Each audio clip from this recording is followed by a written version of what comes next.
Good afternoon, everybody. Welcome to this week. And gosh darn it, what a week we have had for sure. It's the camera's working. It's funny. Those of you who are at the market close the last couple of times, we had a problem with the camera. It wasn't working. I had to use the laptop. That was less than ideal, but quite literally at the end of Friday's at the end of Friday's show, it just started working. So it seems to be okay now. Everything is doing pretty darn good. Which is great because I want to have a good show here today. Now, I will warn you guys. I know that it's the summer, so we're not going to have as many people here as we normally have. That's just a reality. Usually July and August, the weekend show tends to have a few fewer people, but nonetheless, I don't care. We're going to keep going. We're going to keep going for sure. I guess the title of today's stream is all about concessions. I'm not going to do a monologue. I don't do monologues on the weekend. I know the last few weekends I did, but this time, no monologue. But instead, I'm going to ask you guys a question. So obviously, one of the big goals right now is to get some kind of a deal with the United States. Whether hopefully, obviously, Kuzma, that's kind of what we're looking at. The United States, they want concessions out the yin-yang. They want us to bend over for everything. They want a really good deal for the U.S. They don't care what kind of deal Canada has because in the mind of Trump, Canada, if they get a deal, should just be grateful. We should just be grateful. Well, I say no. That's my opinion. I don't think the current government, or any Canadian government for that matter, I don't think we should bend over for the States. If anything, it's like, you know what? If you don't want a trade deal with us, fine. Fine. You want to hit us with tariffs? Fine. We're already diversifying our economy. I mean, job numbers came out on Friday. Guess who won that battle between Canada and the United States? I'll give you a hint. It wasn't you. We're looking fine. We are diversifying. In fact, you kind of gave us a gift when you decided to attack Iran. That's been really good for our oil industry. That's been good for the government because all of the royalties on that now more expensive oil, and it's not just oil. It's potash. It's nitrogen. It's, Canada's kind of stepped up and filled a lot of holes that you've created, you as in the United States. So we're doing fine. We're doing fine. You want tariff-free dairy? You've already got it. You just only got it up to a certain level, a level that you've never hit, by the way. So we've never actually tariffed you on dairy because you don't, there's just, you don't send enough. It's a quota. You no tariff on a lot of it, a lot of milk, a lot of dairy. But that's not good enough, I guess. And that's the thing. Oh boy, this is starting to feel like a monologue. It's not a monologue, though. So I say no concessions unless it's tit for tat. Like we make concession A, you make concession B. That's the way a deal works. A deal doesn't work with us making all of the concessions and then being so thankful that you've just allowed us to have a deal. So I'm okay. We can go the long haul if necessary. Anyway, that's my opinion. I want to know in the chat what you guys are thinking. What you guys are thinking about. I will say this, there's a reason that there's been a lot more foreign investment into the Canadian market. Our TSX, last year we kicked the US's butt, and that was even without a war. And this year we're leading the way, we're already ahead. Canada's a good place to invest. It's a good place to throw your money. That's, I'm happy with that. I'm happy with that. And like I said, I don't care. I don't care. I just don't think we should make concessions. Not unless they're tit for tat. All right, I'm jumping immediately into the chat because this is not a monologue. It's not a monologue. Prairie is in the house first. A good afternoon, community. Happy Sunday. Well, happy Sunday to you as well. How is it like? Are you guys? How is your summer so far? I gotta say, the second half of summer's been cooler here. But it seems fine. I think it might be warm outside today. I honestly, I was writing a script today. I actually did something different.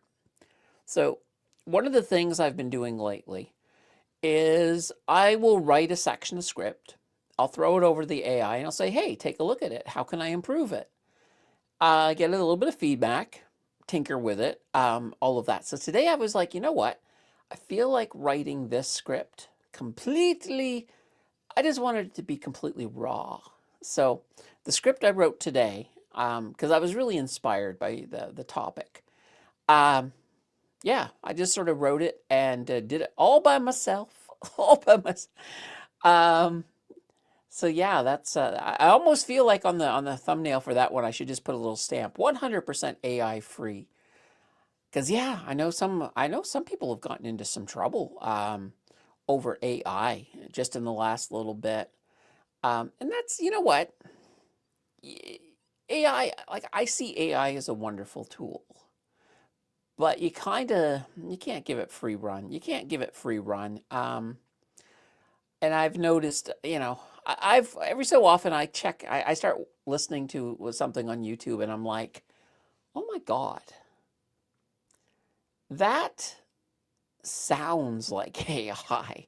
And sometimes it's not that, the voice coming out sounds like AI. It's just that it sounds like it was written by AI. Because there just seems to be a little bit of telltale signs. And sometimes I know I will, when I give a section to the AI, say, hey, how can I improve it? Sometimes it will send me back some text and I'll look at it and I'm like, yeah, no, I'm not saying it that way. That's not me. And that's the thing. I think you have to use AI as a tool, but you still want to, if you're a content creator, if you're producing stuff here on YouTube, think I think you have to have the final say. There's nothing wrong with, having AI give you some suggestions. But here's the key. Don't just blindly take them, right? It's just kind of like if somebody else, like if your buddy was over and said, I think you should do this. If it's a dumb idea, you're going to say, that's a dumb idea. I think we need to be the same way with AI for sure. Okay. Jonathan says, am I late for technical difficulties? You are, because those ended on Friday. Hopefully. I better knock on wood. I better knock on wood. Elaine is in the house with a hey all. Oh, by the way, guys, if you guys are looking for a show tomorrow, we do have the Financial Express on. So before the end of today's stream, if we have, 4 gifted subs or 4 super chats or super thanks or any combination, whatever it works out to. If it works out to 4, we will add a show onto the calendar for tomorrow. Now, if we don't do it, oh boy, that means that we can't have a show on Tuesday either because, well, we won't be here tomorrow to earn a Tuesday. There'll still be for the channel members, though, on Tuesday night. We'll, of course, still have our after hours. I don't know what we're going to talk about tonight. Actually, if you guys want to change the whammies, that will be one thing that we can certainly talk about on Tuesday night. Because next week, we're going to be setting ourselves up on Sunday. So this show next week, we're going to get ourselves all prepared for Canadian Battleship. That is so much fun. Oh, I just seen something. All right. Samantha is first in today as our GOAT squad and a gifted Mountain Finance membership and Scott Evil one. Holy banana bread. There we go. Now Scott can come on Tuesday night. Well, thank you very much, Samantha. And guys, that is the first of our goat squad. All right.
This one. All right. All right. All right. That was my fault. That was my fault.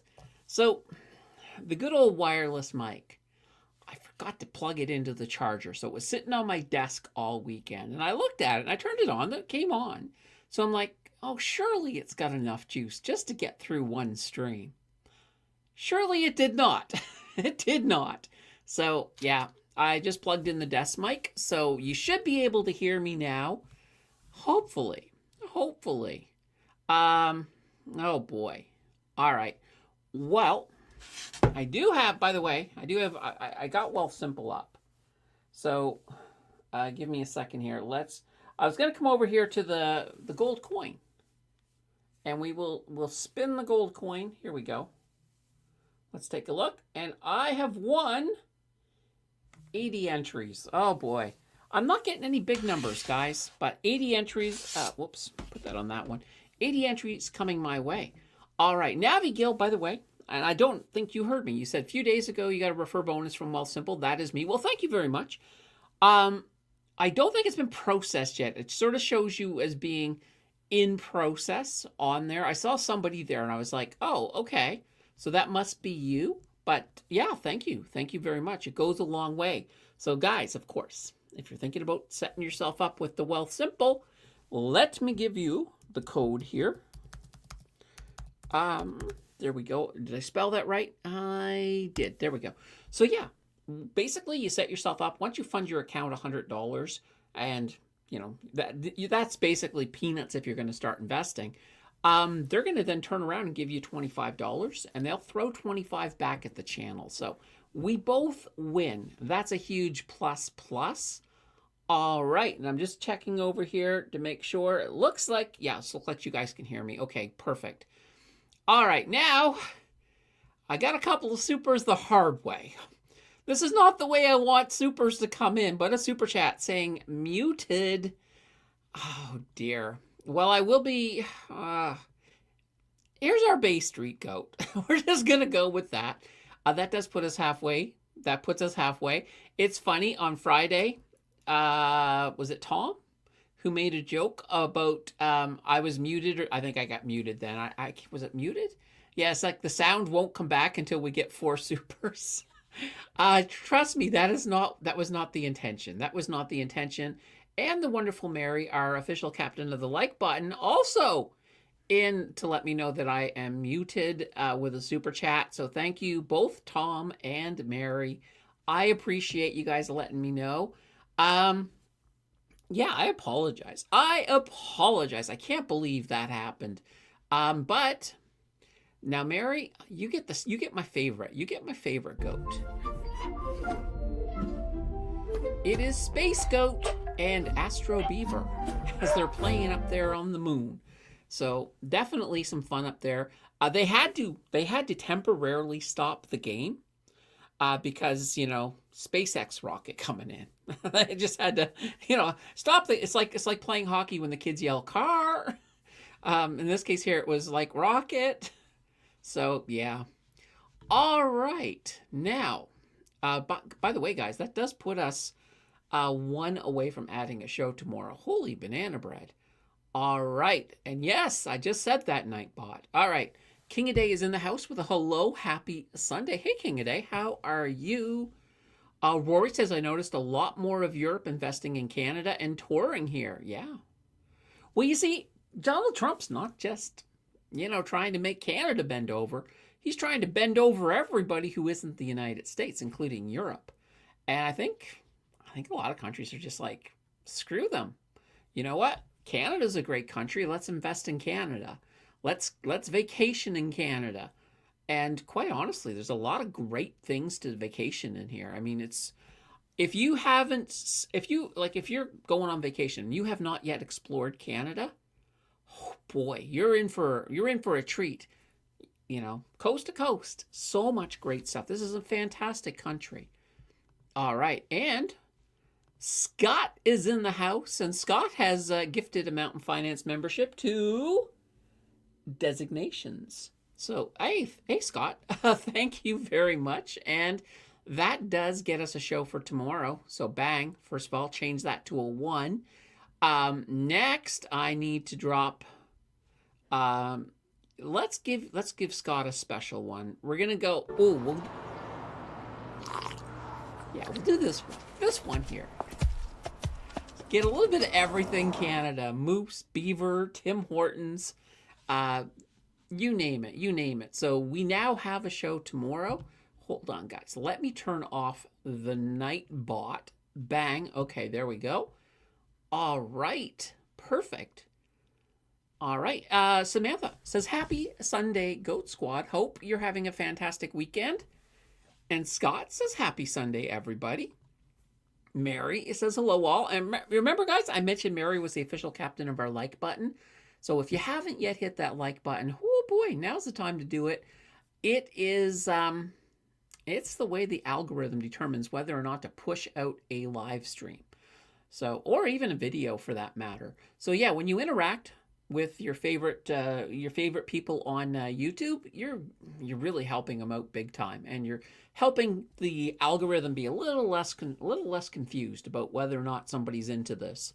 So I always certainly appreciate it. I know that Sundays are pretty slow days on the weekend, but nonetheless, let's try to get 50 likes. I know there's only 39 of you here, but we'll still do it. Scott says, I think we're going to end up having to buy the F-35s. Oh. Yeah, I don't want to buy them. I don't want to buy anything from the States, honestly. I'm kind of at this point right now where it's like, you threaten to cut more stuff from us, cut everything you want from us. I don't care. And here's the thing. I mean, it's only temporary. We'll eventually have a good trading relationship with the United States again. It may take 2 years, but the moves he's making. Like, I can't believe there wasn't anybody to stand back saying, Mr. Trump, perhaps you should think about this move. Perhaps you should, but he, there's just nobody willing to stand up to him. Rory says never buy a Ford. Ian says my daughter had her bank account drained Friday night. What? Called it in Saturday morning. Anyone have any experience getting the money back? Think it was a debit card skimming scheme. Oh no. Yeah, you got to be careful. So some of these, some of the schemes that are out there that people trying to get hands on your debit card. One of the ones that's really interesting is they'll put like a false front on a debit machine. So you won't even know that you're actually running it through their machine opposed to the actual machine. So it's kind of like a little bit of a small buffer on the front of it. So you sometimes have to be really, really careful. Um, yeah, hopefully the bank, compensates her for it because a lot of banks, at least they used to, because it's still, I'm hoping, I don't know how much they took, but I'm hoping it wasn't a super amount. But nonetheless, yikes. The fact that you said drained makes me a little worried that it might have been a lot. Scott says not a 350. And guys, sometimes, here's the thing. If you are, if you're like us and you're an investor, if you've got most of your money tied up in your investments, at least if someone does scam your debit card, hopefully there shouldn't be a lot of money just sitting there that they can take. Hopefully. All right, and yeah, absolutely, that absolutely sucks. Ian says, I left a comment on a YouTube video.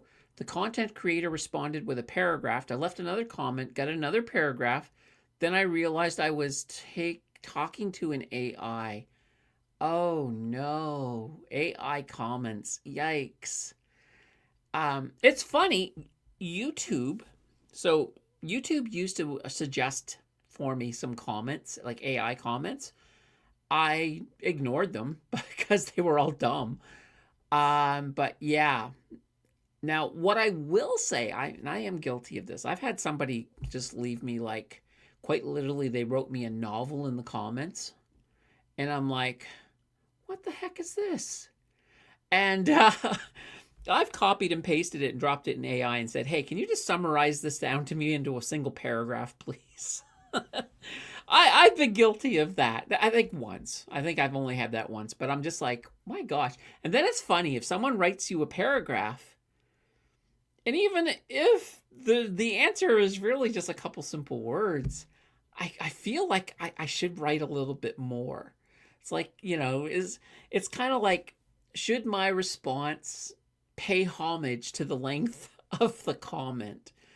So, because yeah, sometimes, like, especially like, I mean, I guess it depends on what it is. Like if somebody writes this whole big paragraph just praising me for doing what I do, then I think, yeah, I think, oh, well, thank you very much for your kind words. I think that's probably appropriate. But I don't know. AI comments. I will tell you guys right now, I'm never going to let AI do that. Or if I do, because here's the thing, and this is something I did think about. And I'm not thinking about it right now, but I'm really far behind on comments. Like there are comments that I've had, like quite literally. I think if I go into my comment folder right now, if I wanted to answer every comment that was in there, I pretty much would need an entire weekend of doing nothing but answering comments. So I know I'm behind. So I go through. I try to, normally what I will do is if I only have a short amount of time, I go through and I look for the short comments and I answer those quickly. Then I start to come back and hit when I have a bit more time, I come back and hit some of the longer comments. But oh my gosh. Now, I know there used to be a point. There used to be a point when when the channel was small enough that I could just answer everything. And I like that. I kind of like that. I kind of miss that in a way. All right. Scott says, I hope it wasn't a debit card skim. The bank will blame you for not protecting your PIN. Yeah, that's the one thing. I hope the banks don't come back and try to blame her. Now, we're talking the big six, so there's a chance that could happen. But she needs to fight them. And quite literally, if they kind of throw it back on her, and especially if it was a larger amount of money, some people have actually gotten the press involved, and then all of a sudden, as soon as that happens, the banks are kind of like, oh, no, we're going to give you your money, don't worry. So that might be an option. Let's see, what are the odds? I know. Congrats, Scott. Thank you, Samantha. Is this the first, Scott, is this the first time you've ever won a membership? I don't know if it is or not, but still, hey, why not? Ian says she would like to get the money back, but she's also over it. It was 1,100. She cried in the morning, then got over it, proud of how she handled it. Okay, well, that's good. I mean, it sucks, but I mean, I'm glad that it wasn't like a really large amount. So 1,100, yeah, that still sucks. That still really, really sucks. Rory says, uh-oh, mute. Thank God it wasn't money. It wasn't more money. Can I take back the smooth as silk comment? Yes, I know. Prairie, I think the Canadian administration has already made far too many concessions. DJT is at the point where he's expecting them, so he presses for even more. Here's the thing. And here's the other aspect too, Prairie. If you bend over and give him more concessions, it's only going to fuel him on to ask for more. He won't stop. That's the thing. You got to draw the line and, just sort of say, look, here's the line. You either accept this or go away. That's kind of the only way I think to deal with him. Jonathan says, I wasn't late at all. I like that, Jonathan. Jonathan, my God, you know what, Jonathan? I think you need to be rewarded for not being late. I think you need a little reward. So how can I reward you? It's hard to think. I don't know, Jonathan. I just can't think of something that I could reward you with. But oh well, next time you're not late, we'll have to come up with something. Sky says, "Hi all, no sound. I just logged and trying to fix my sound. No, it was my my lapel mic. It died. It needs to be charged." Scott says mute happened, then the goat video came on. It must have switched inputs. Well, the goat video, the sound from that is coming from, not from me, it's coming from StreamYard, because I've uploaded the goats to StreamYard. So, yeah. And let's see, now it's working. XRP is here. Afternoon, everyone. What do you think next week we'll have for Utes? Utes. Good old Utes. Utilities had a rough week. So utilities had a rough week, and obviously that pulled Utes down. I kind of think utilities are going to have a better week this week. So I see utilities, I see some green in utilities, and that's going to translate into some green for into Utes. So yeah, I think it's going to have a better week. All right. Megaronus says, thumbs up. Thank you, Megaronus. All right. Oh, that was the thing for Wealthsimple. Scott, I forgot, just spun and got 70. Nice. And Prairie, the tech adventures of Candace continues. We're good now. We're good. The $25 goes towards the challenge. The $25? What $25? But yeah, no, everything does go. It all goes towards the challenge anyway. Let me just take a look here. Okay, no, I was looking. I was like, did Scott gift like 5 or something? No, he gifted 1. Okay. Never mind. I just wanted to double check here. All right, Rory says, I think utility companies are pricing in lower. Oh, the 25 for the Wealthsimple. I got it. Not fast, but I did get it. All right, Rory says, I think utility companies are pricing in lower valuations due to possible interest rate increases. I'll add to Utes at $7 to $7.50 per share.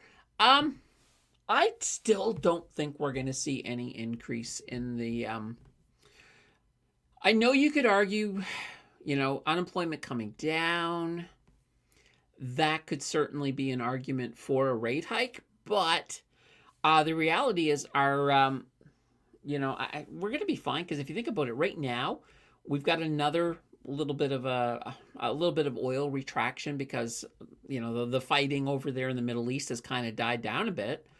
So that's going to help pull back the oil induced inflation a little bit. So there's no chance. There's no chance that we're going to see a rate increase anytime soon. So if the utilities are trying to price it in, well, they're pricing it in too soon.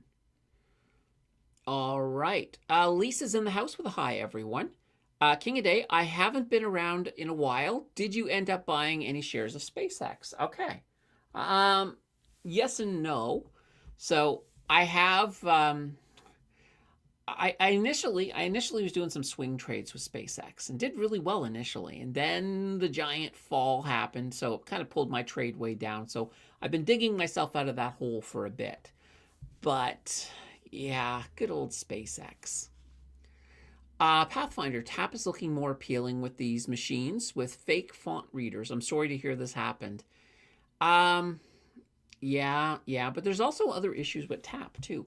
Like there are like machines, like little almost card-sized machines that some of these people will hold that they can just, all they have to do is get it close to your phone, and they can sort of initiate a tap. So you got to be really, really careful. Hey, yep, says, a happy Sunday, everybody. I have been in Canada for 8 years, but never really traveled anywhere for vacation. Where would you suggest me to go in Ontario? Okay, in Ontario. Okay. Oh boy. Well, I mean, depending on where you are in Ontario right now, yeah, that's kind of the big thing.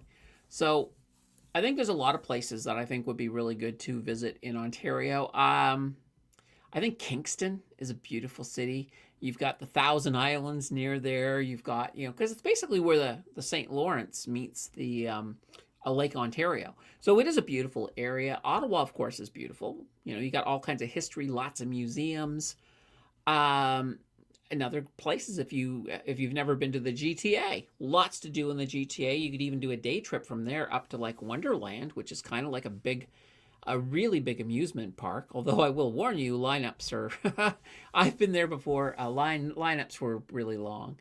Actually, the year I went there was when they first opened up whitewater rafting, and I remember there were signs in the lineup like, at this from here you have 2-hour wait. Like, I think I ended up waiting about an hour and a half in total to get onto the whitewater rafting. I don't even know why, because today I would not wait an hour and a half for a ride. But we're just talking Ontario. I think Northern Ontario is really interesting too if you like camping, fishing, any of those type of things. Niagara Falls. If you start heading down that way, Niagara Falls is beautiful.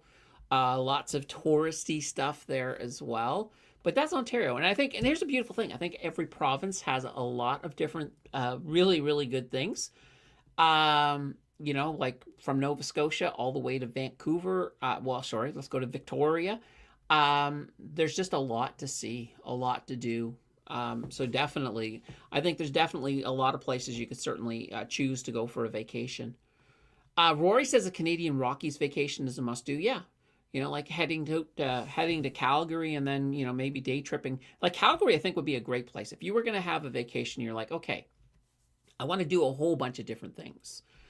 And Calgary could be a really great place, and you sort of have like it as a base camp. So, maybe rent a hotel or something in Calgary. And from there, you've got day trips into everything. You take a day trip like an hour from Calgary. You could be in Banff in the mountains. You could go up to the Columbia ice fields, heading up towards Jasper. You could also, from Calgary, within an hour, you could be, cross the prairies and head to the Badlands. So Drumheller, you can see dinosaurs. Well, not real dinosaurs, but fossils. You can see fossils. So there's so many things. So there's a lot of places. Like, yeah, I could probably talk for a long time on that. Ian says, before I went to Columbia, I bought a bunch of stocks in case I got robbed. Figured it would keep my money safe a little longer. Yeah, that's probably true. And let's see, Canmore to Banff, and then the Athabasca Glacier Park, Jasper. Yeah, exactly. And Scott says, have you ever visited our nation's capital? Yep. Niagara Falls is a good spot to see. Yeah, there's where we hit. Scott says, no, I haven't. I have won a membership. Oh, you have? Okay. Awesome, awesome. Well, you would think that you would be a prime person to win because you're so active. Ian says, I have a feeling because she's 22, the bank will just say sorry. Be more careful next time. She's Googling the laws regarding this.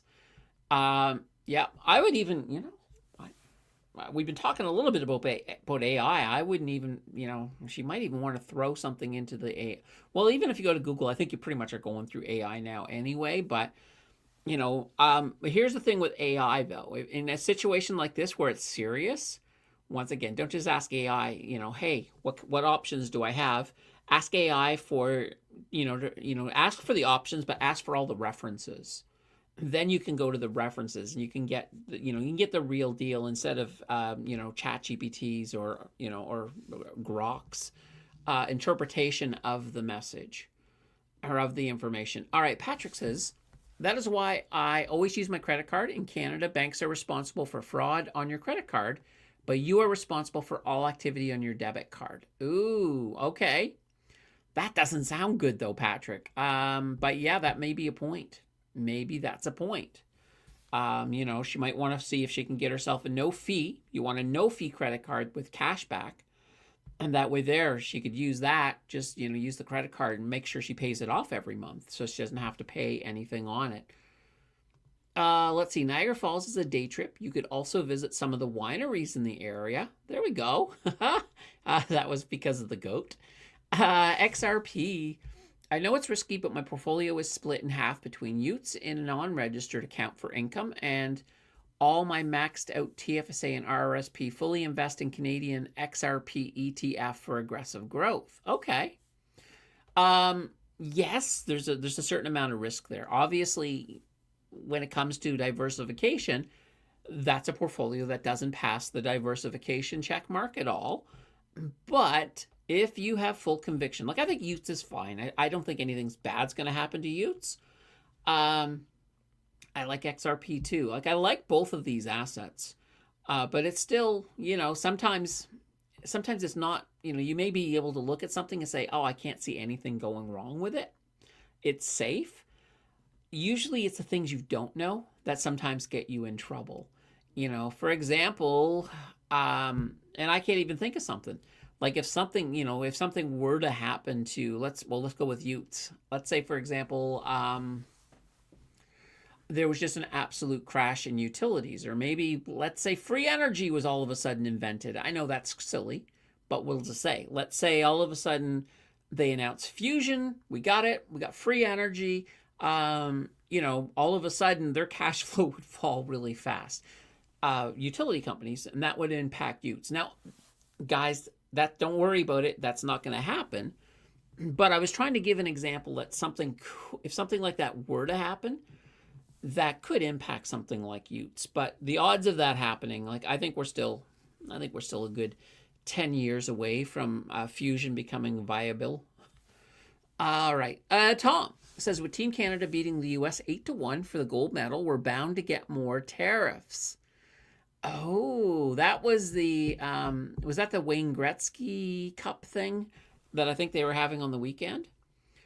But nice. Go Canada. Scott says that's because they couldn't afford the good Canadian hockey sticks because of tariffs. Yeah, exactly. Good old Canadian lumber. Let's see, nice. Kingston, is that where Thousand Island dressing is made? I don't know. But it's time for Candace Google something. We got the other screen back. I almost forgot. All right. Thousand Island dressing. Origin. All right, let's see. Yes, it is. Yes, it is. Look at this. So yeah, Thousand Island dressing gets its name from the Thousand Islands region along the St. Lawrence between Canada and the United States. Okay, apparently Sophia Lalonde invented it in the 19th or 20th century. Okay. Yes, it is. There we go. Kingston was the capital. We moved it to Ottawa after the end of the War of 1812. It's a little too close to the border. It is, and you've also got the other thing too. You got the Rideau Canal, so that was part of a canal system that could pretty much get. I think it could get all the way to Kingston. I think there's a series of canals that will get you there. So yeah, it made a lot more sense, definitely, to move it to Ottawa. Let's see. I thought TAP needed Face ID to operate. I don't think it does. I don't. I'm pretty sure it doesn't. You just tap it, and there's usually a financial a limit. Like I don't know. I think my old card used to have like a crazy low limit, like $100. So if it was more than $100, then I had to type in the code. Hiep says, thank you. I'm in North York, so the GTA is pretty familiar and crowded to me. I'll check out Ottawa first then. There you go. Yeah, it can be pretty darn busy in the GTA. I spent was it a year? Yeah, it was roughly a year. I spent a year living in Scarborough. And yeah, it was busy. I didn't mind it that much, but Scott, your phone needs to be unlocked for tap to work as far as I know. Okay. All right. Interesting. Go to Ottawa, visit Candace. Oh, there you go. Rory, my bank account was down this weekend due to maintenance. If you're asking AI, ask it to reference the local laws. Yeah, that's a good point. That's a good point for sure. Scott says Byward Market in Ottawa, Parliament, of course. And yeah, and this is where I think beaver tails actually started in Ottawa. But I think you can get them anywhere now. I'm going to confess, I'm not a huge fan of beaver tails. I just find them way too messy. That's, I just don't like, I don't like my food to be super messy. But yeah, beaver tails, pretty messy. Ian says she's been trying to get a credit card. She hasn't been trying that hard. Don't know why she can't get one. Had a job for 4 years. Sometimes if you just got nothing on your credit rating, though, it's really hard. It's really, really hard. What she might want to do is, even just get a secured card just to build up some credit that way, and then she can apply later on for a real card. That might be a way to do it. Rory says that new skyscraper in Toronto is almost as tall as the CN Tower. Crazy. I have not seen this new tower. Probably best to visit Ottawa during the Tulip Festival, but that's passed for this year. Yeah, the Tulip Festival is huge. I think it's the biggest tulip festival in the world. Basically, in a nutshell, I think it's Denmark. So Denmark, they had some issues going on back in World War II.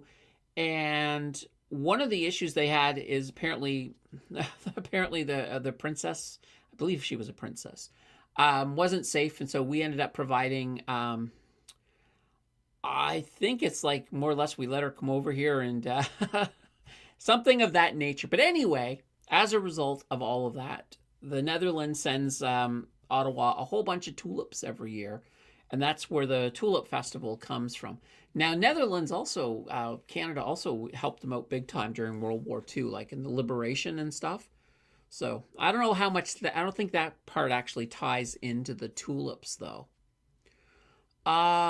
Niece says, hey, a little late, but can catch up later. Hey, Niece, welcome to the show. Lance says, good afternoon, everyone. Hello, Lance. Mary saying, let's get to 40. Yeah, guys, we're only at, I gotta refresh this. My test box says 1. So it's like, oh, we got a long way to go. We're sitting at 26. Yeah, let's just continue to hit that like button. We'll only hit it once. Once you've hit it, you don't have to worry about it anymore. All right, Ian says, we are in Saskatchewan. Her card was used in Ontario. We don't know if this was the physical card or a copy. She misplaced her card a few months ago, thought it was in her room. She should have canceled it. Oh, that's interesting. Huh. Roku says, yep, have you considered Stittsville? Well, Stittsville's a pretty happening little community. They've got, oh gosh, I couldn't even tell you. I'm going to say 7 roads. I could be way off. I know a few of the roads in Stittsville. Not many, but a few. Yeah, yikes. Let's see. Scott says, I prefer Q de Castors. Scarborough is the best part of Toronto, if you ask me. Ah, there you go. Yeah. Uh, no, Scarborough actually wasn't that bad. I liked it. Samantha, Prince Edward County is pretty popular tourist spot. Wine tours, beaches, arts trail. Nice.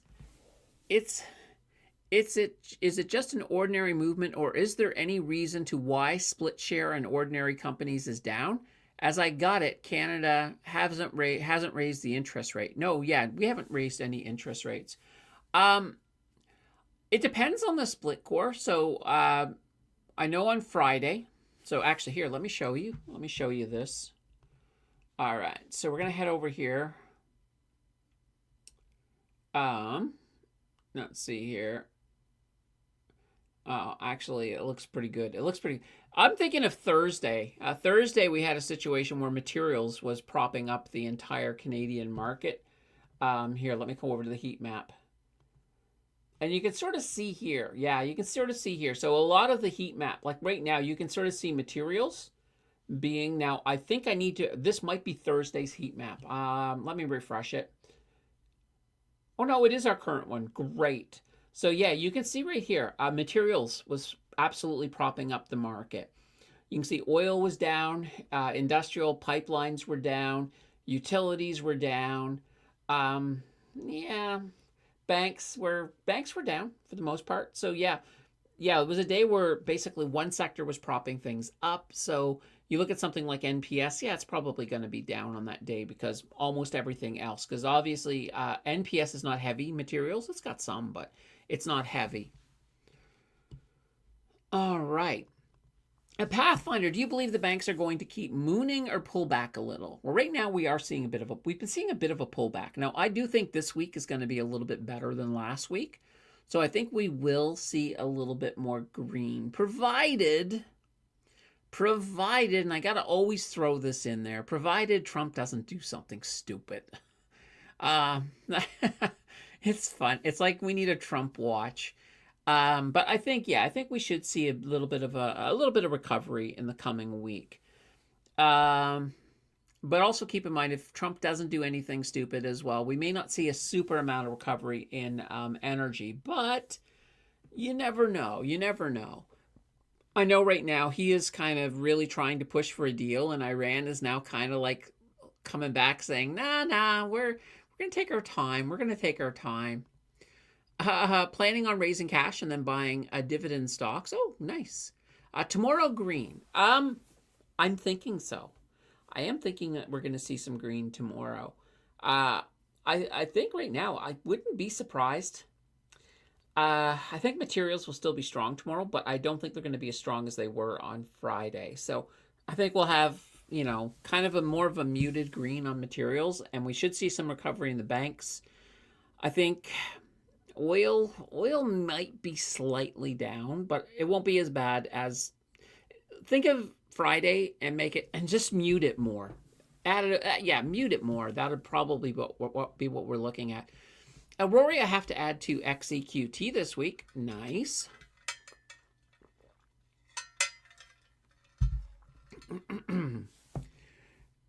You're right, Scott. I meant the Netherlands, not Denmark. That's right. Denmark is Scandinavia. Netherlands, duh. Yeah. There's a song called Tulips from Amsterdam. The tulips are for the liberation. The Germans treated them especially bad. Also look up Leo Major and Zwoel. I'm familiar with Leo Major. Leo Major was kind of like a Canadian French Rambo. He basically, those of you who have never heard of Leo Major, he was a guy who single-handedly liberated a town in the Netherlands all by himself. And it was an occupied town. And quite literally, it's like something out of a movie. Like, he was, he had one eye, because he had lost an eye earlier in the fighting.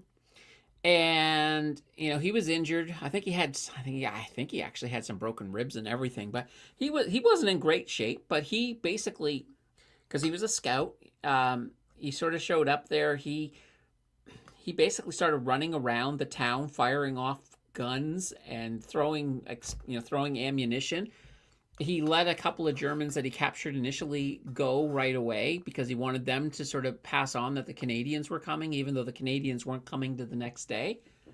And he basically, all the Germans in the entire town ended up giving up to him, having no clue that this guy had just single-handedly pulled this whole wool over the eyes. If they knew it was only one guy, he wouldn't have succeeded. But it was a really interesting thing. There's stuff on YouTube about Leo Major. It's worth watching. It's worth watching because I'm like, wow, it sounds like something out of a Rambo movie. Ian says, when do the after-hour markets open up today? 6 o'clock. 6 o'clock, we'll start seeing stuff. So we got another hour, 10 minutes. Niece, the orange man, always doing stupid things. Yep, he sure is. You could, it's almost like it's one of the new constants in the world. It's probably the only constant we have nowadays. Patrick, Trump doing nothing stupid for a full week is called an alternative universe. Maybe. Is it true that Canadian banks follow interest rates? When interest rates down, banks up, then rates up, banks down? Not necessarily. There's more factors involved. So recently we actually went through kind of both. We went through an aggressive rate hiking scenario from the Bank of Canada. Yeah, the banks, yeah, they kind of were a little bit rough on that. But then it got turned around and we went into a rate cutting scenario to get us down to where we're at now. The banks did okay on that. Now, actually, one of the reasons the banks really did okay on that is that we're talking about loan loss provisions. We're talking about all of these mortgages, like really, really cheap subprime mortgages that had been set up during the pandemic. They were all coming up for renewal, and that was supposed to be a big issue for the banks. But obviously, the rate cuts certainly help. Yeah, we didn't get back to where we were, but we got back far enough that it sort of saved a bit of a catastrophe. Like, a lot of people thought things were going to get really bad because of these renewals, but it actually turned out pretty well. In fact, it actually turned out better than expected, which has been putting some cash back into the banks. So yeah, if we go into a situation where they start raising the rates, yes, that does mean the banks make more money because they get to raise their rates too. So it doesn't necessarily mean. So I think when we had the aggressive rate hikes, the reasons I think the banks stumbled a little bit, and it wasn't that bad. More or less because it was more or less they were looking towards that renewal wave, and they were taking a lot of their cash flow and putting it into loan loss provisioning during that period. So, that in itself made it look like they were doing worse than they really were. All right. Let's see. Iran issued a statement saying the strait won't be fully reopened until the U.S. changes their behavior. Okay, so never. Never. The strait has to reopen. That's the thing. I mean, the reality is, the amount of oil that's off the market, and it's not just oil, as we've talked about before. It's fertilizer, helium. Well, the helium, we got to wait for the facility in Qatar to get repaired. It's just, the world can't take it. Like the oil reserves, and I did a monologue on this week. Oil reserves are pretty much running on empty. So yeah, something has to break. Something has to give in one way, shape, or form. Now, mind you, the longer this drags on, the better it is. Well, the better it is for Canada in many ways. Well, you know what? It's a double-edged sword, though, guys. Because even all of the extra money that Canada has made on oil, it's not like it's going into your pockets. It's not like you're not paying more at the pump, because you are. It's going into the oil companies. It's going into the government through royalties. Um, now, mind you, if the government does good stuff with their royalties, that would be nice. Like, for example, I don't know, maybe help some of the sectors that are hurting right now, help the steel sector, help automotive companies. That's the way I would look at it. All right, Niece says, for once, I hope China will save us. They are making memory chips, so let's hope they're ramping up production. Yeah, I mean, China has a lot of stuff. And I mean, when we make deals with China, it really bugs Donald Trump. It bugs him to no end. So, that alone. Now, I would like to see China. I'd like to see some changes in China. I'll say that. Like, they have the right to run their country the way they want, as any other country does. But it would be nice to see, a little bit more humanitarianism. That's what I'll say. As in, treat their people a little bit better. That's what I'd like to see with China. But, right now, you have to sort of look at it. When it comes to the United States, I mean, even right now, the United States, they're not treating their people very good. If you got ICE out there who's just grabbing people and exporting them. Well, they are exporting them. They're deporting them. It's, the world's not perfect. The world's not perfect. I'd like to see things a little bit better down the road. I don't. I would never hold my breath waiting for it, though, unfortunately. All right. Nee says, if any is using prescription glasses, I could give a link to a very good optician store in China, but depends on what you need to pay in import tax. Oh, neat. Yeah, like I use Zinni. They're pretty cheap in Canada. I mean, it's still a couple $100, but you could probably, you could probably get it a lot cheaper in China. I think as long as, because quite literally, as long as you have a prescription, you can give the data and you probably get it a lot cheaper, but it's probably going to take 2 weeks to get it or longer. If you've ever ordered anything from China, oh boy. All right, Path says, I have a feeling THX is severely undervalued here. THX. What is THX?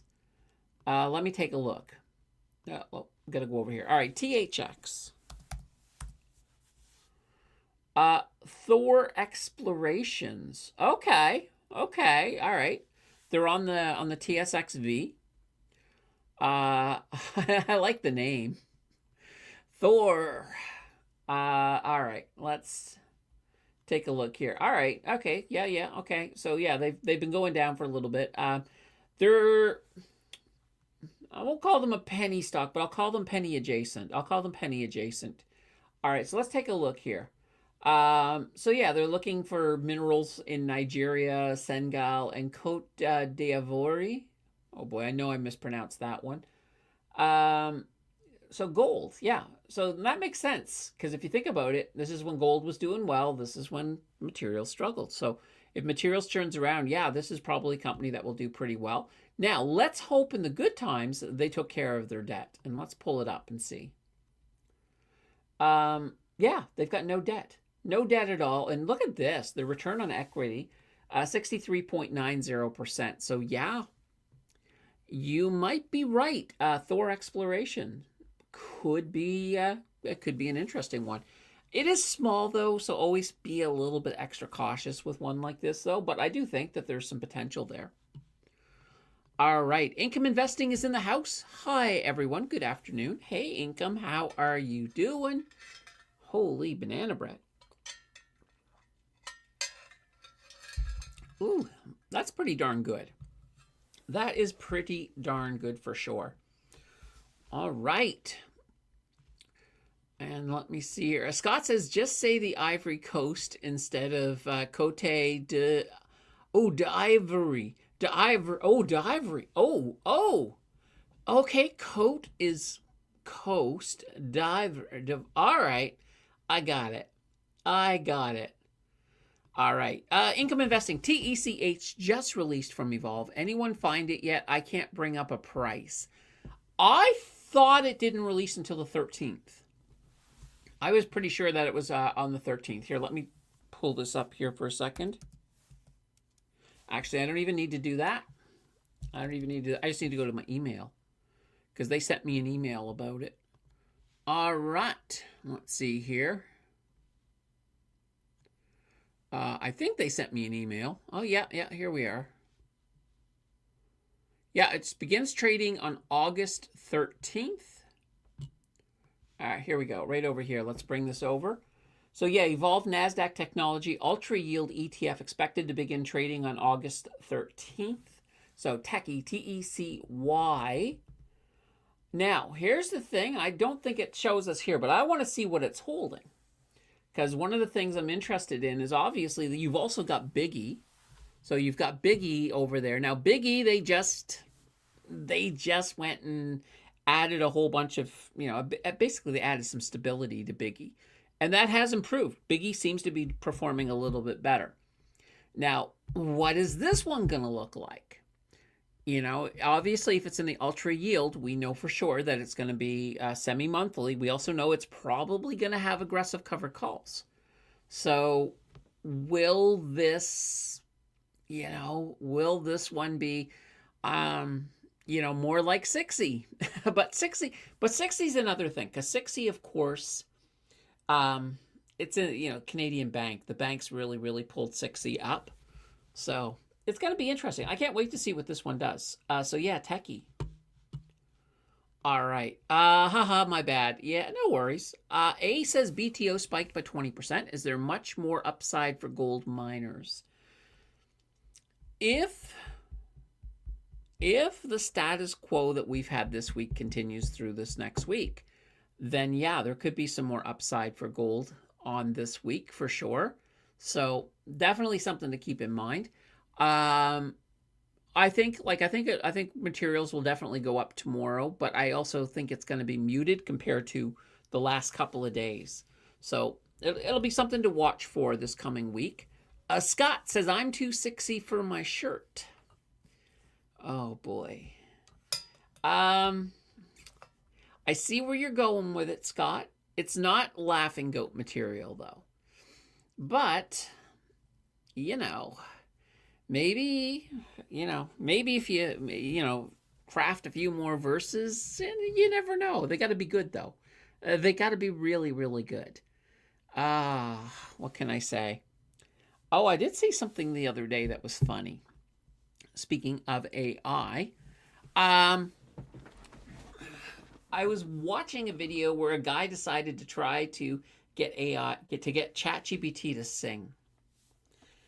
And obviously he first started by saying, hey, can you sing this verse for me? And ChatGPT was like, no, I can't do that. I'm not, it's not within my ability to sing. So he then got crafty and he just got ChatGPT to comment on his singing. And he basically manipulated ChatGPT into singing. By the end of the video, ChatGPT was singing. And then he pointed it out to ChatGPT, who just was like, no, I can't sing, and then got a little flustered. I find it hilarious when AI gets flustered. Nee says right said Fred. That might have been, yeah. Or something like that is the band's name. Yeah, exactly. That shirt was everywhere. I think that was the 90s. I think it was the 90s. I'm not 100% sure, but yeah, you're right. So, Scott, what can I say? Holy banana bread. Brian's in the house. Whoops. Good afternoon, everyone. Hey, Brian. How did your work go this weekend? I know you were mentioning you were going to be working pretty hard this weekend. Scott says, yes, it's a horrible song that was everywhere at one time. Ooh, Scott, that I feel like for some reason the way you worded it made me instantly think of quantum mechanics. So that's funny. That it's not laughing goat funny, but that is kind of amusing. That's for sure.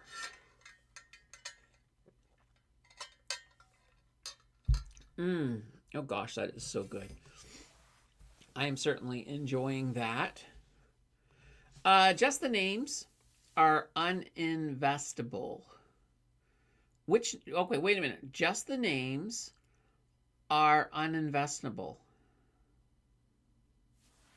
Um, Brian says, I didn't realize 9 Point had a BCHI ETF. I thought that was just a saying. I guess. What? We've been making jokes about BCHI. Are you serious? Do they have a BC? Hold on. Hold on. BCHI. Oh my God. Yeah, that's their. They do have it. That's their BCE one. Look at that. So yeah, beachy.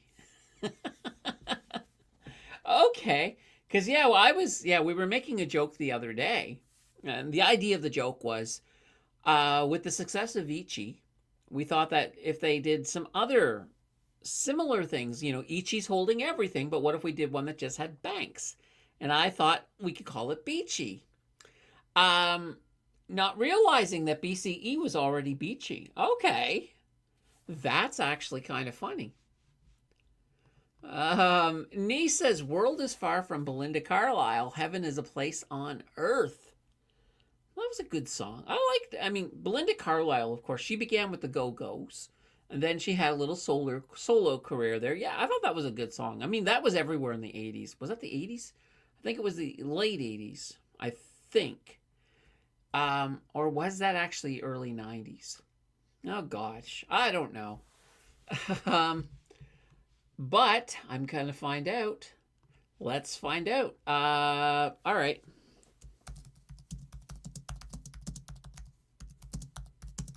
All right.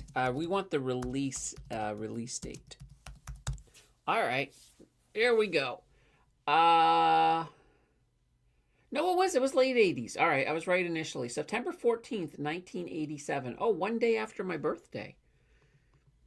Scott says, not everything everywhere all at once. I haven't actually watched that movie yet. I've heard people say it's really good. I just haven't watched it. Oof, as Bugs Bunny said it. Work is getting crazy. I cut a lawn as well today, and they want me to put on topsoil, lawn dressing, and reseed their lawn. Well, wait a minute. Wait. Step back for a second. Brian, I thought you were like just the welder guy. You come in, you do the metal work. Now they got you doing a little bit of everything. They got you doing like landscaping. Oh my gosh. Let's see, I think it was around 88, 89. Yeah, 87. 87. Tom, do you know when Ichi's dividend date is? Haven't seen it updated. Yeah, sorta. Here, let me put this in. Like, I don't know what the ex-dividend date is, but let me hear. All right, here we go. Let's go over to 9 Point About Us press releases. Whoops. Oh boy, that went a little bit fast. Okay, here we go. Yeah, here. Oops, right here. All right, so here is the distributions. So Ichi is going to be so each distribution is going to be half of what it was before. So it's going to be 7.75 cents, and that there's going to be August 14th. Yeah, August 14th. Okay, so there we go. Is that August 14th? Wait a minute. I thought. All right. I thought it was, I don't know why. For some reason, I was thinking it was the 21st. Why was I thinking it was the 21st? But yeah, it's showing here. So the new distribution is going to be, all right, give me a second. I want to pull up this one over here. All right, BCHI. All right, let's go into here. Oh, no, I don't want to go to trade history. I meant to go to key data. So yeah, all right. So August 10th, it's showing it at 15.55. Okay. So that would be the last one on the old cycle. And then the next one. Now, Wait a minute. Oh, wait a minute. This is the ex-dividend date. Okay, ex-dividend date. Sorry, I almost missed that. So yeah, so the ex-dividend date is going to be the 14th. So the 14th is the ex-dividend date. And I think it comes out on I feel like it's the 21st. I think it's the 21st. But yeah, so that will be coming out. So yeah, they've got that declared. So we're good. We're good on that. Brian says, another person that we built industrial heat treating furnaces needs a steel table made for fabrication work. Okay, yeah, that's exactly what I thought you were doing. Scott says, cutting a lawn with a cutting torch would not be efficient. That is true. Just get a bunch of rabbits. Rabbits. I think I've missed out on something here, Rory. Why do I want a bunch of rabbits? Oh, Bugs Bunny because of oith. Okay. Yeah, I don't mind. I mean, rabbits are cool. Brian, lawn cutting was my retirement job, but the industrial maintenance got too busy to proceed much with it, but still have two customers in it, and I am insured for it. Oh, okay. Fair enough. Okay. Ooh. Okay. Scott says a fluffle of rabbits. Is that what you call a group of rabbits? A fluffle? I never knew that. Okay. It's actually not a bad word for rabbits. All right. A, is TELUS profitable? If it is, then how much of an issue is current cash flow for long-term growth? Is the drop in stock due to anticipated drop in revenues, due to drop in immigration, or something else? Okay. All right. Okay, let's go to TELUS. Let's pull, whoops, that's the whiteboard. All right, TELUS. Here we go. Oh, yeah. I mean, yeah, TELUS has been, they came down a bit more on Friday, but let's take, actually here, I'm going to pull up the 15-year for a moment, just so that we can sort of get a whole picture of what we're looking at here. So, is TELUS profitable? Yes, I would say that they are. Well, I mean, heck, let me just very quickly, if we go into the key data, oh, look at this. Their last quarter, they weren't profitable. I didn't realize they actually dropped into the negative. So yeah, the return on equity, look at this, it fell down to negative 6.45%. But you look at that. So TELUS has a lot of problems. First of all, they've got a huge amount of debt, 237% debt to equity. So for every dollar they own, they owe $2.37. And a lot of it is because of that dividend. So cutting the dividend, best move they could have made. One of the best moves they could have made. So fantastic. So mind you, this is a snapshot of one quarter. So this does not represent the changes that they have made. So for TELUS, I'm still going to stick by that they're profitable in that they have a very deep pocket. They've got a pretty deep moat. I think they're going to be fine. But here's the thing. I don't think they're going to grow fast. I think they're going to hang out in the low for a little bit before they start making a move to the upside. And there's many reasons for what's been going on with TELUS. So you mentioned immigration. Sure, immigration certainly does impact it. Canada, actually, I think last year we actually had a reduction overall, not in immigration, but I think in our population. I think it actually came down a tiny bit. So yeah, right now the markets are saturated. Pretty much there's not a lot of room to grow. That's one of the problems with telecommunications right now. And when we had immigration on full bore, then we had new people coming over, new customers. So with less immigration, there's not as many new customers for the big three to fight over. So a lot of them have been sort of looking to diversify their business. So Bell and TELUS are both looking at data centers. TELUS has also got TELUS Health going on. Rogers has doubled down on sports. I mean, heck, they killed Hockey Night in Canada just to make sure that you have to pay to see hockey. they're working. Yeah, they're trying to create new cash flow models to bring more cash flow in. Will they be successful? They may. They may very well be successful.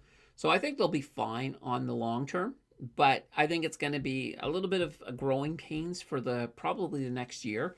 I do think they're going to grow. Like I think they'll be higher than a year from now. I think they'll be higher than where they are right now. I just don't see them being, you know, to the point where it's like, oh my God, I wish I would have got in today because they're going to be huge in a year. They're probably not going to be huge in a year, but they will start to make movement in the right direction.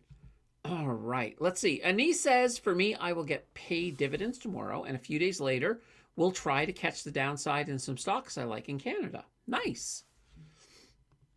Scott says, Fluffle is not official. Oh, really? Well, what is it? Okay, hold on. Hold on. I got to know. All right.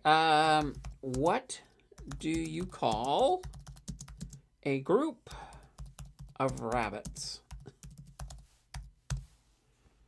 Oh, it's a colony nester herd. Okay. Oh, but apparently, Scott, that the internet culture widely likes the word fluffle.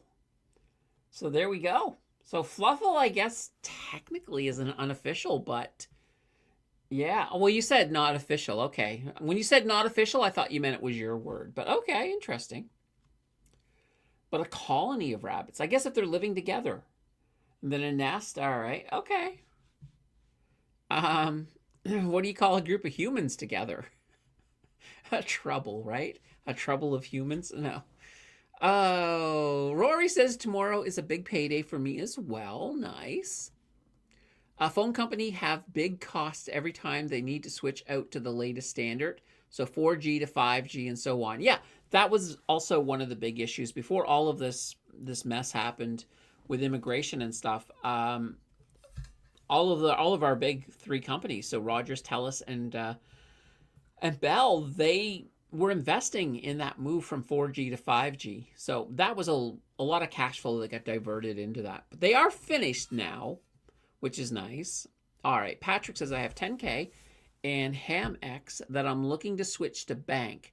Is it a good idea to do it now or should I wait? What's HamX doing? Let's take a look here. All right. What is HamX? Or are you looking at... Oh, I think it's HMax. I think it's HMax. I think it's just a typo. HMax. There we go. So yeah. I'm going to pull up the 1 year. HMax is not a bad ETF by any way, shape, or form. So I like both HMax. I also like bank. But if you are looking to move things over,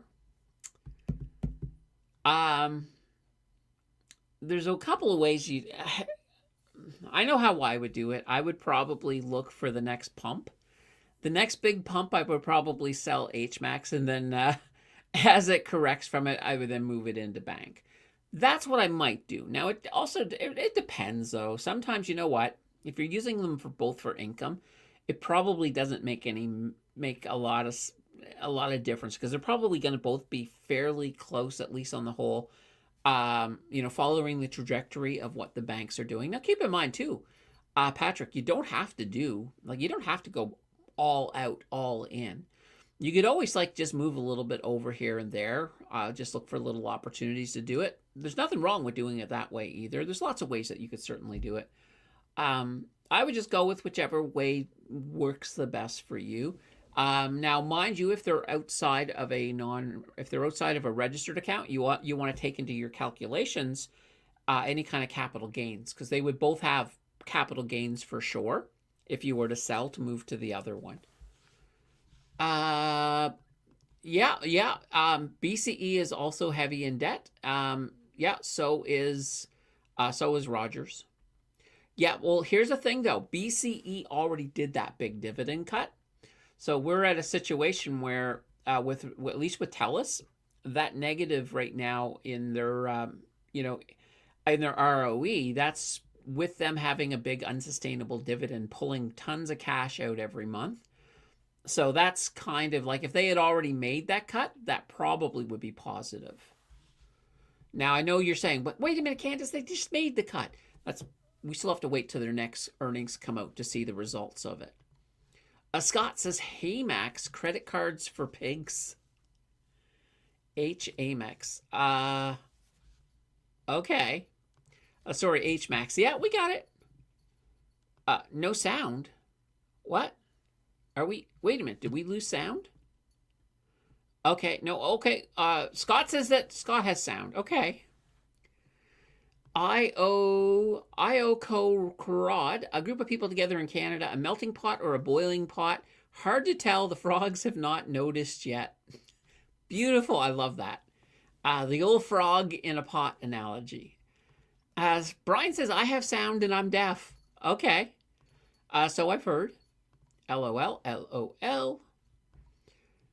Candace in the little circle in the upper corner is like the sign language for the hearing impaired. There we go. The only reason I stick myself up there and just leave myself there is because if I go big screen, and we'll go big screen, I start to show you guys something and I always forget to move it over. And then like I'm showing something and talking about something that you can't see.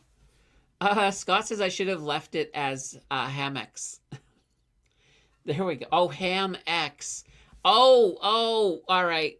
All right, I understand now. I understand the credit cards for pigs. Get your Ham-X. You know, it's basically when you're not bringing home the bacon, you still have some money. Oh, boy. That's just bad. We have about a half an hour till the bank's open, by the way. Or the bank's open. The oil starts moving. Now, let's actually go small again. See, there we go. I remember this time.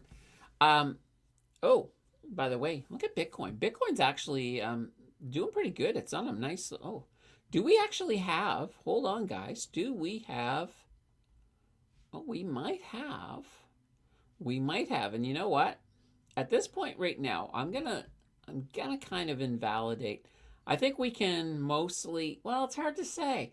I was thinking we could mostly invalidate what we're at. But right now, no, I think that channel is still active.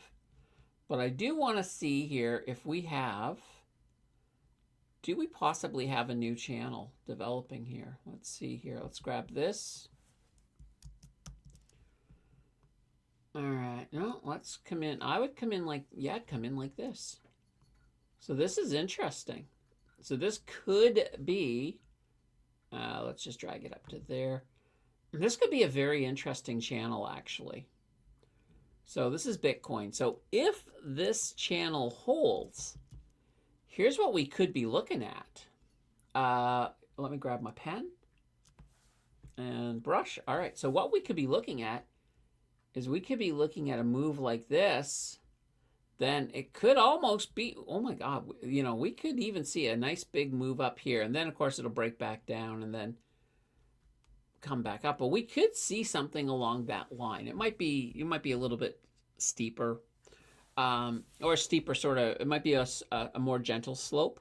But we could see a breakout above this red line. That would be interesting if that happens. Now, the other danger to this is that there's always the chance that we could see it break down like that. I'll dot it because I think this one right now is slightly more likely, depending.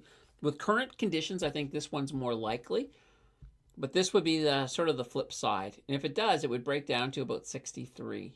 So I'll just draw a little line there. So you'd be looking at it breaking down to about there if it were to break down. But there is a really strong chance we might actually break up here and make it up, you know. We could see like 66,000 tomorrow. That would be kind of cool. Heck, it could even be later tonight. I'll leave this here. We'll take a look at this, of course, tomorrow, guys. Why not? Okay. I wanted to look at oil. So, all right. So here we go. All right. I'm just going to make this a little bigger, guys. Whoops. There we go. There we go. Perfect. Whoops. All right. I have to There we go. All right, I'm gonna create a line. All right, okay, I'll create a line. That's fine. All right, we'll look at WTI today. So what I'm thinking is, all right, where do I think we're gonna open at? So this is where we were. Are we gonna gap down, or are we gonna gap up a little bit? I'm gonna say things are calm right now, so I'm gonna say that we're gonna gap down, but I don't think we're gonna gap down much. I'm gonna say, you know what? I'm gonna say 76.50 in this area, right about here. Okay, so this is where I think we're gonna gap to. Now this is normally, if we had Larry here, where Larry would come in and say, no, Candace, it's gonna be here. And Larry's usually right on these ones. As Scott says, priceless. Bitcoin and gold reacting to jobs and inflation in the US pointing towards a rate hike. But no, they're not, Scott. Here's the thing. I mean, with jobs falling, that's actually increases the chance of us not having a rate hike on the next meeting of the Fed. So yeah, I would say, right now that, if you were not looking to see a rate hike, that was the jobs report you wanted. So yeah, I don't think it's reacting so much. It still may be reacting to it, but I don't think it's reacting to a rate hike. I think right now we're probably going to see that pause last through the next session. But mind you, before then, we still got more CPI to come out. We still got more inflation data. I think there's even another jobs report before the next rate announcement as well. So, this is just, I don't see this one as being anything to push us in that direction. Rory, my bank already upped the GIC interest rate by 0.10%, so something is up. Really? That's interesting. It's almost like they're anticipating it, but I'll tell you, it's not going to change. It's not going to change. Let's see. I think the GIC is based on bonds.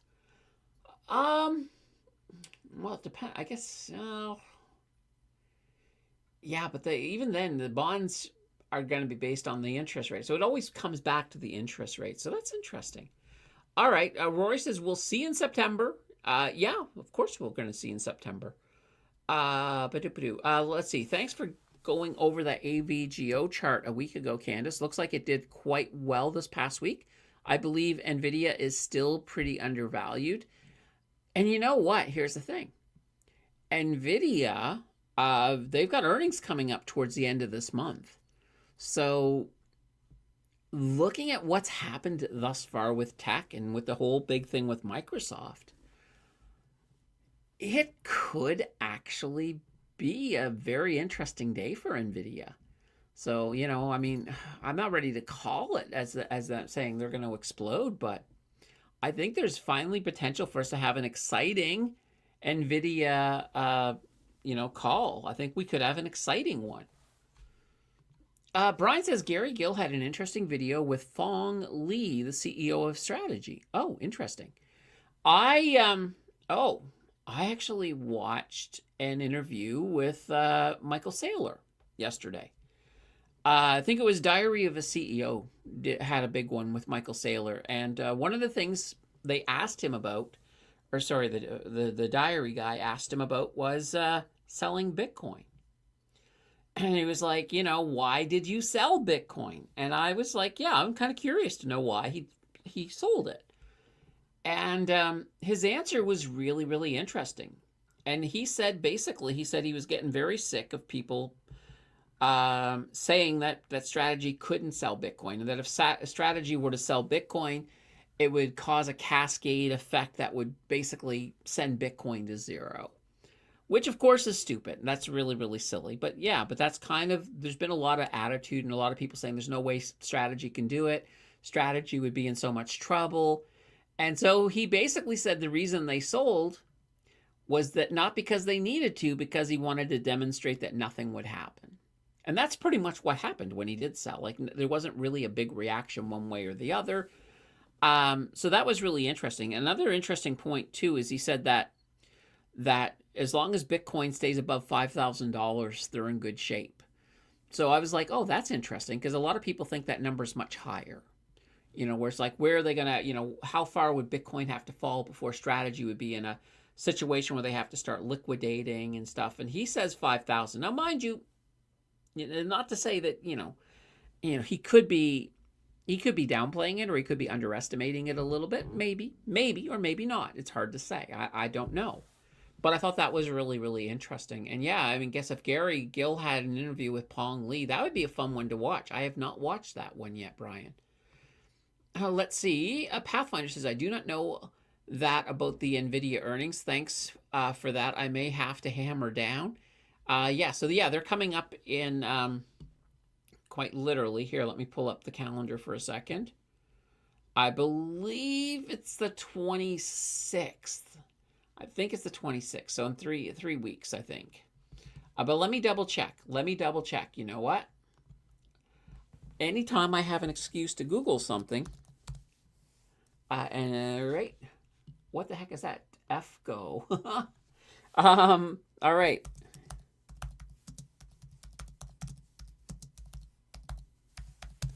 All right, let's take a look here. Oops, yeah, right here, the 26th. I was right. I thought it was I was pretty sure it was the 26th, but still. Okay. Oh, let me close that calendar. Rory, I actually went back in time 5 years and watched Adriano's portfolio when it was 640K. He had lots of funds. That's a nice thing about YouTube, right? You can do that. You can go all the way back. That's kind of cool. That would actually be kind of funny to see. Now, I have a feeling back then, like I don't know when he transitioned into income, but I imagine he had a lot more canoe. Let's see. 5 years ago, Adriano couldn't cash out his RRSP without a penalty. Was he in Panama at the time? I can't remember. That's a good question. I'm not sure. The surroundings look the same. Maybe he already was. Yes, but it takes a certain number of years outside the country. Oh, okay. There we go.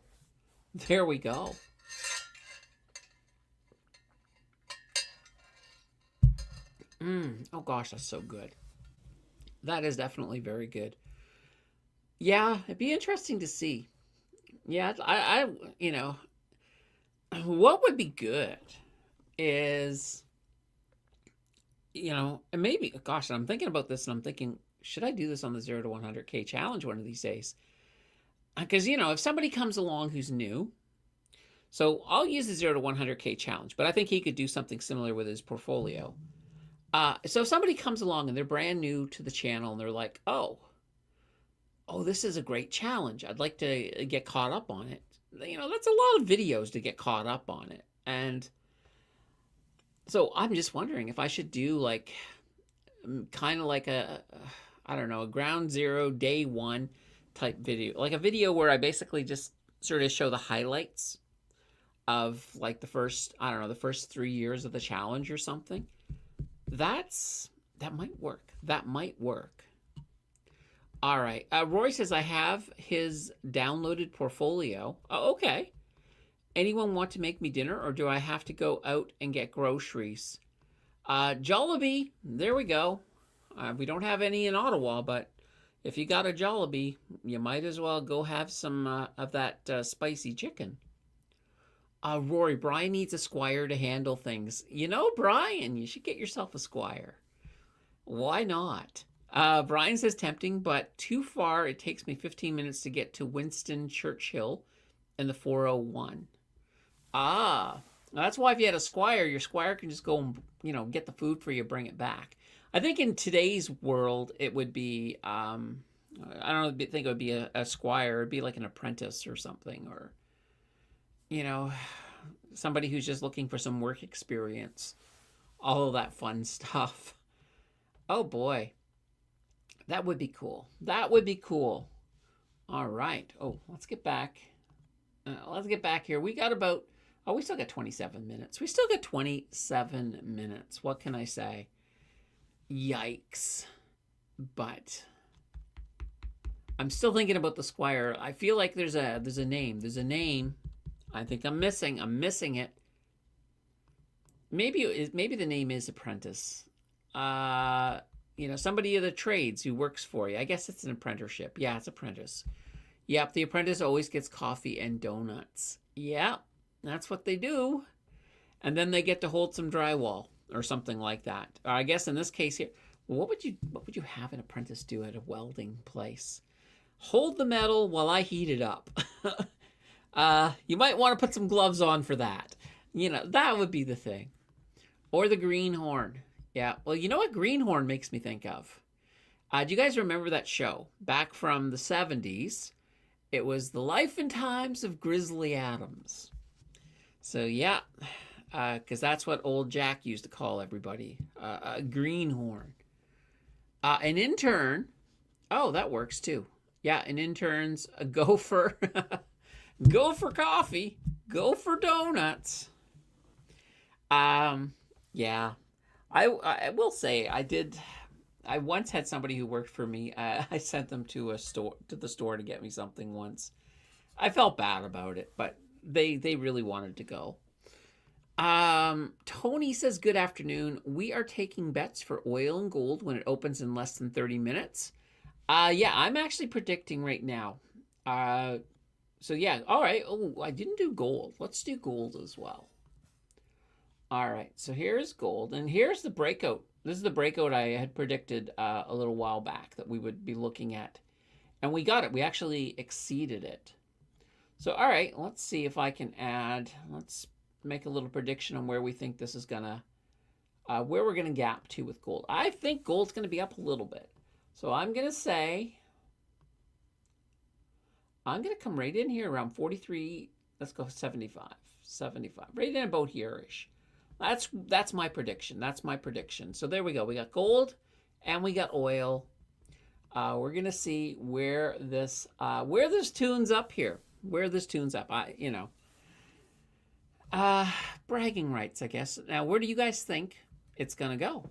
Where do you guys anticipate seeing gold and oil? Let's see. Rory says I bought Utes instead of BTO. Still annoyed. But you know what? As soon as we get some recovery in utilities and Utes goes back up, I mean, first of all, you're getting reliable distributions no matter what. But it'll come back up.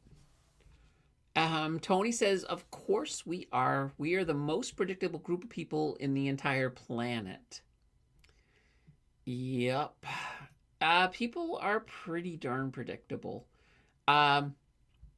I know we went on a big tangent the other day about Maslow's hierarchy of needs, but it's really true. It's amazing how predictable people are.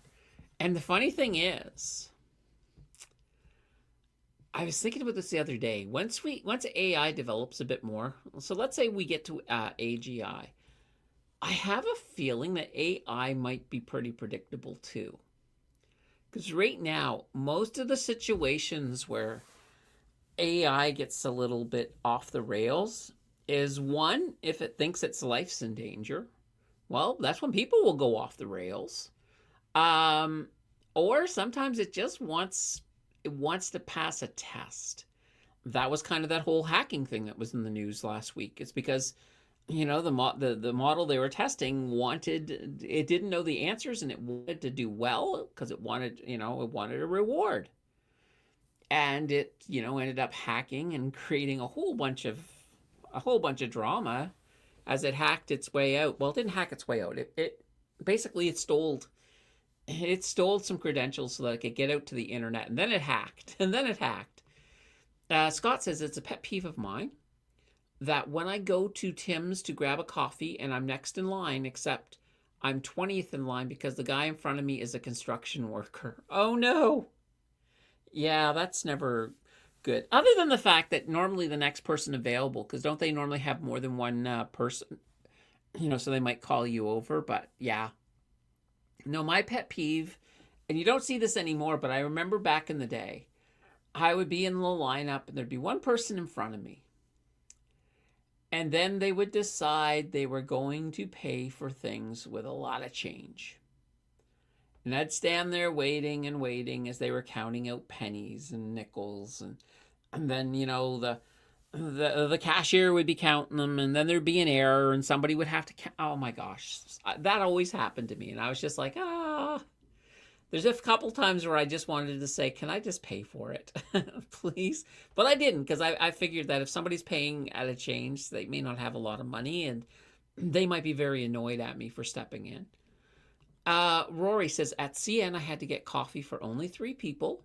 And Brian says, I didn't drink coffee and I rarely go there. It's just for food once in a while later in the day. 2 seasons in Toronto, winter and construction. Yes. I think that's true for most of Canada. That's true in Edmonton too, or Winnipeg or Hamilton. Yeah, exactly. Tony says, not mocking it though. If there was no predictability, there would be no trust. So there you go.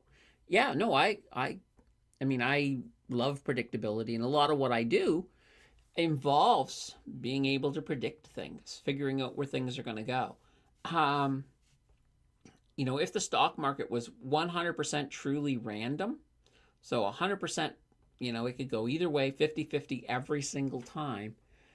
I don't know if I'd like it as much as I like it. I think I would like it. I think I would dislike it a little bit. I'd be like, wait a minute, no, I don't want to play dice. I want to play probabilities.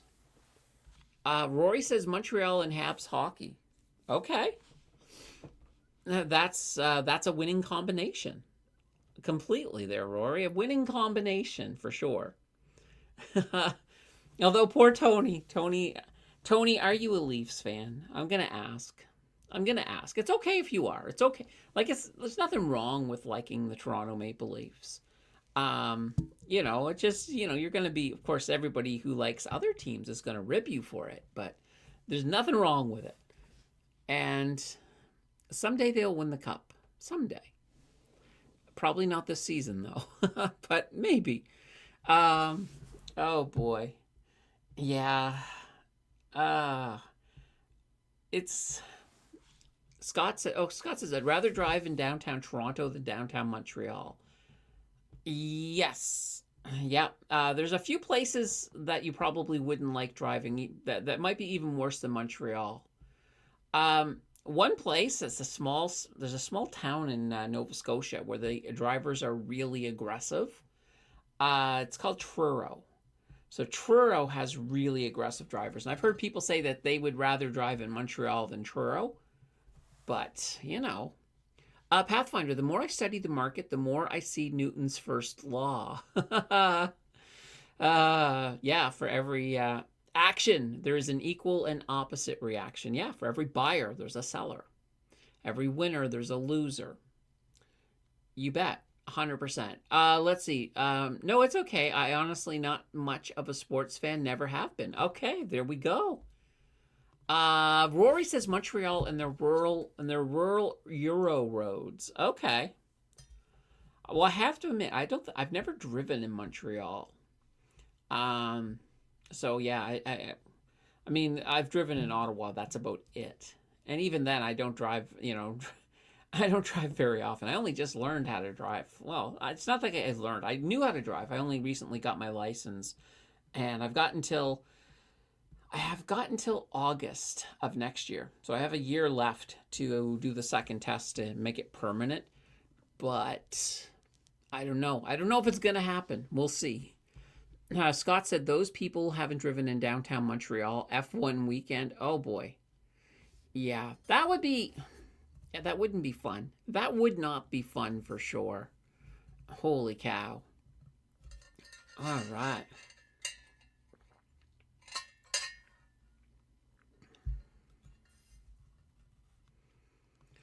Oh, the first law is of motion. Okay, there we go. Yeah, you're right. So yeah, things that once you put them in motion, they tend to stay in motion. Yeah, okay, we'll keep going until there is a big force against them. Or a resistance. Sometimes it's a resistance, and sometimes it's not that. It's not even that there's anything wrong that's stopping the stock. It's just that people are like, we're really high. I got to take some profits.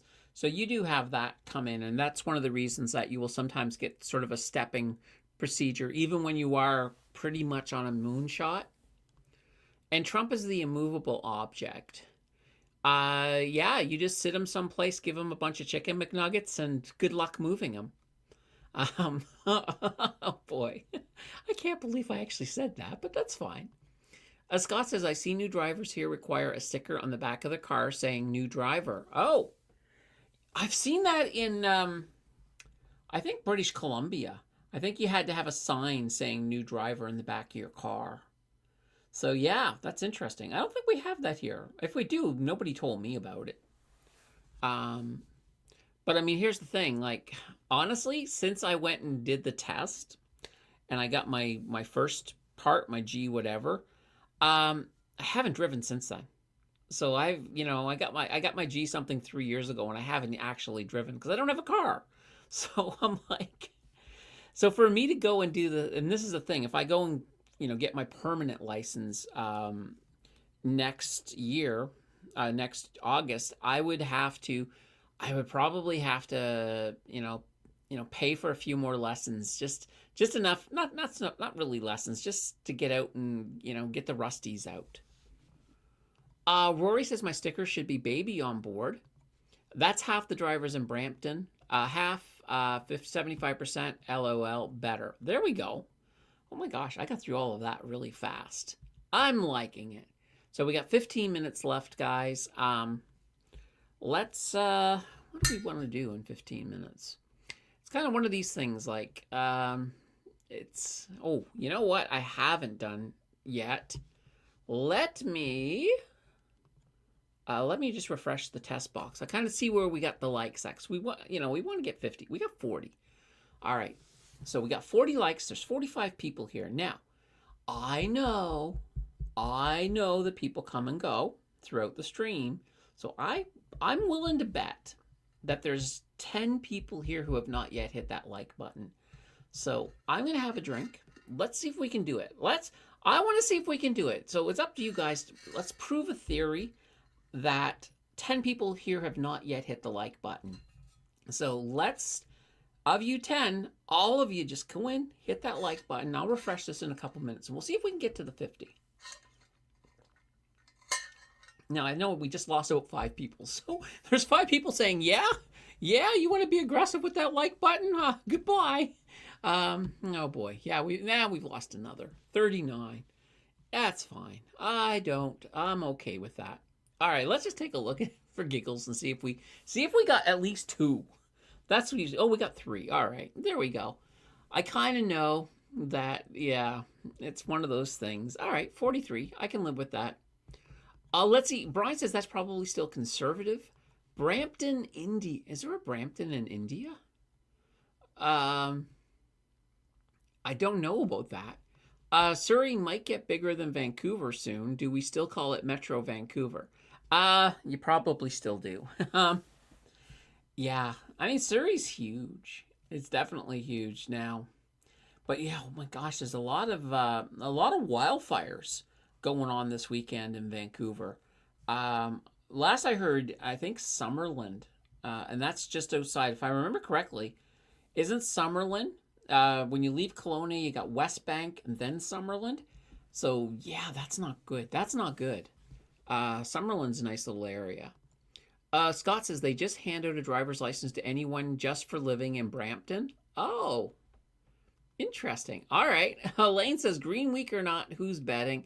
I'm gonna say as long as Trump doesn't do anything really stupid, we should have a Green Week. But we are talking Trump, so let's just say green up until Trump does something stupid. But it could be green for the week if he doesn't. Prairie, new drivers in Manitoba need to display a novice driver sign. Now, how long do they have to do that for? Prairie, is that like 2 years or something? Or and let's see. Pathfinder says I'm betting on green. It will be a frog in a blender week. I don't know about that. No, wait a minute. A frog in a blender. That's a red week. Rory, and plus a disturbing image. So. I kind of want to go clean the blender now. Novelty driver for clown cars. Oh, boy. So, yeah, it's interesting. It's interesting. Yeah, and here's the funny thing. Like, even though I mentioned, like, yeah, like if I want to make my driver's license permanent, I have to do another road test. It's the sort of the way they do it in Ontario is so you do your beginner's license, and when you have your beginners, you have to you can only drive if you've got another driver of a certain age in the car with you. You can't have anybody extra with you. It's just you and that other driver. Then you write the road test. You do the normal road test. And they test you. You do everything, parallel parking, all of that stuff. Then if you pass that, you get, I think it's a G1. And then you've got, from the moment you get your G1, I think you've got 4 years before you have to write the second test. You have to go, not write it, but take the second road test. And that, if you pass that, you go to your straight G. So the whole idea is, so once you have your G1, you don't really have a lot of restrictions other than there are alcohol restrictions. So I think instead of the 0.08, I think you have to, if you get pulled over, it has to be 0.0. If you're under a certain age, I think there's some nighttime restrictions for driving. I don't know if it's like if you're under 21. I think it might be 21. There's nighttime restrictions, so you can't drive at night. Well, and by night I mean between, I think, 12 a.m. and 5 a.m., something crazy like that. I think these are the rules. Now I could be completely wrong, but now here's the rub. If you, even though you're, fully licensed, even though, well, you're not fully, but you're a licensed driver, you're driving for years and years. If you don't take that second test and it expires, then you go back to the beginning. And by going back to the beginning, it means bye-bye driving. You got to go and get a beginner's again, and you got to go through the beginners, and you got to go through the first test again. The only difference is I don't think you have to, because when you normally get your beginners, you have to wait a year. Or if you take a driving course, I think you can cut it down to 6 months. But yeah, so if you lose your license that way because you didn't write the test, I think you can get a beginner's and sort of fast track. So I don't think you have to wait like a whole year or 6 months the second time around. But I figure this: if I don't do it by August, then I'm just never doing it. I mean, I don't really need a car. That's the funny thing. Like, I work from home. Everything is close, so it's like not like I need it. And besides, are we gonna need self-driving cars once? Or sorry, are we gonna need a license once self-driving cars are doing everything? I don't know. Niece says EVS killing the fun with driving with stick manual. Oh my god, that I don't want to do. I do not know how to drive a stick. Elaine says, I'm betting green for the stocks I don't own. Oh, that's kind of funny. Hopefully some of your stocks are green. Johnny Cabs for everyone soon, no driver. Yeah, that's what I'm thinking. Thanks for the show. You're welcome, niece. Let's see. I'd rather Johnny Cab than Uber. Let me know what stocks you own. And let's see. That's it. I'm going to recall and become a sports hero. Okay. We can remember it if we can remember it for you wholesale. All right. Tony says in 2000, I literally took my G2 on the last day before my G1 expired. Friday, December 16th. I'll never forget it. Oh, there you go. And let's see. Roy says everyone owns VFV, VOO, XEQT, SCHD outside of covered calls. Yeah, well, a lot of those are in some of the covered calls. So, like, for example, if you get C-Day, the 25% leverage actually uses VOO. So, Samantha says, I love my manual transmission. That's what I learned on. Oh, wow. Yeah, yikes. To me, I'm just like, yikes. No.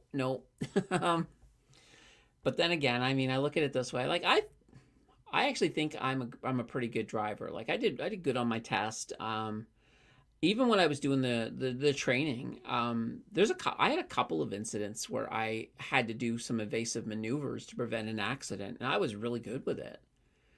In fact, one of them, I saw it coming, but my instructor didn't. And he was just like, what the hell are you doing? I'm like, just saving us from being hit. He was like, oh, I didn't see that. I was like, good thing I'm paying attention. All right, Elaine says, I only drive stick shift. My vintage Corvette is also stick shift. They are rarer than automatic. Well, do you have to, like, if nowadays, would you almost have to special order a stick shift? Scott says, I love my manual transmission. No one else can drive my car. There you go. How do you learn the Flintstone car? First of all, you got to train your legs. You know, go to the gym a lot. Whoops. All right, so say, use my 15 shoes, Rory. Yabba dabba doo. Samantha, my dad may or may not have had a heart attacks teaching me to drive when I was 16. Well, hopefully he's okay now.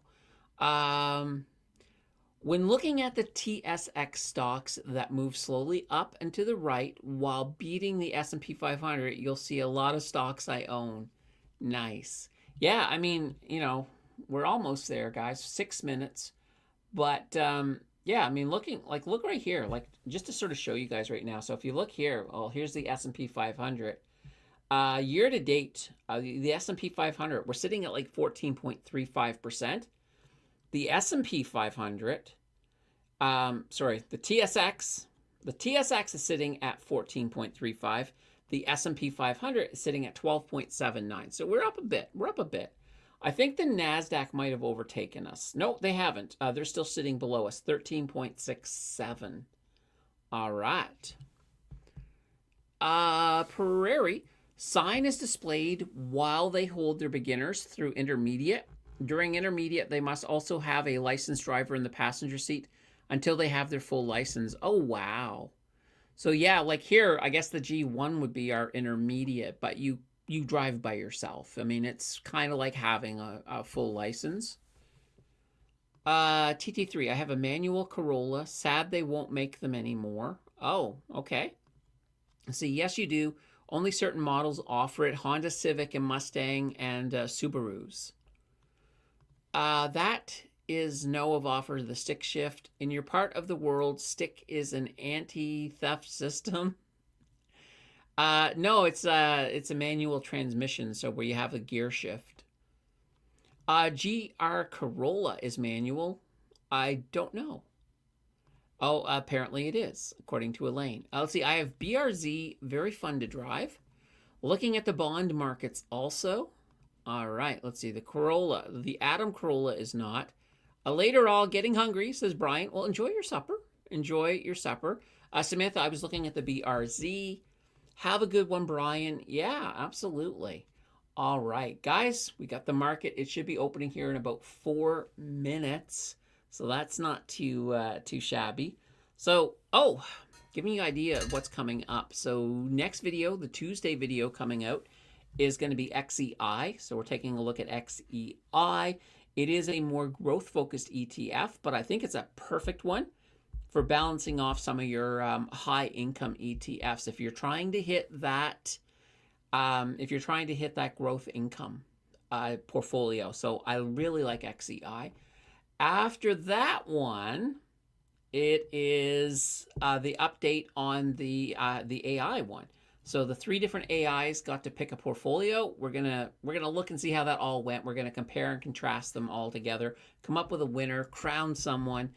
That one's coming up, and then after that, we're gonna look at. Well, I'll tell you this: it's gonna have Canny in it. It's going to have Ichi in it. It's going to have HHIC in it. And it's going to have C-Day in it. So we're looking at those 4. It's going to be fun. It's going to be a lot of fun. Oh, I feel like I'm so far ahead. Niece says here, manual transmission is the norm. Need to pay extra for automatic. Oh, wow.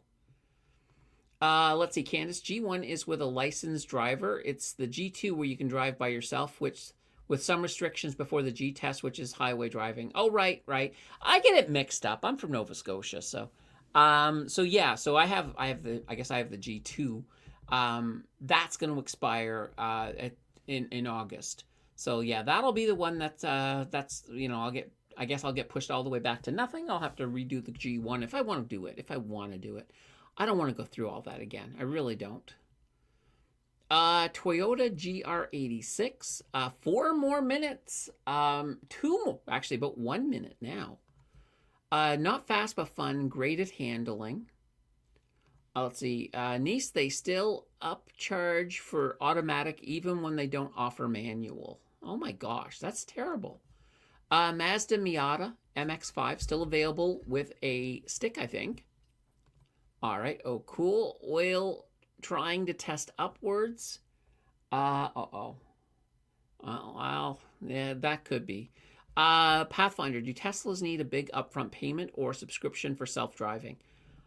Good question. I don't even know legally what amount of self-driving we're allowed to use in Canada. That's a great question, though. Oh, let's head back to oil now, guys. We should be getting some data coming in any moment. Where is my oil? Oh, there's Bitcoin. Now here's oil. All right, let's take a look. All right, so I have a feeling I'm going to be wrong if it's already testing up. We'll find out. Scott says I'll probably replace my Chevy with an EV.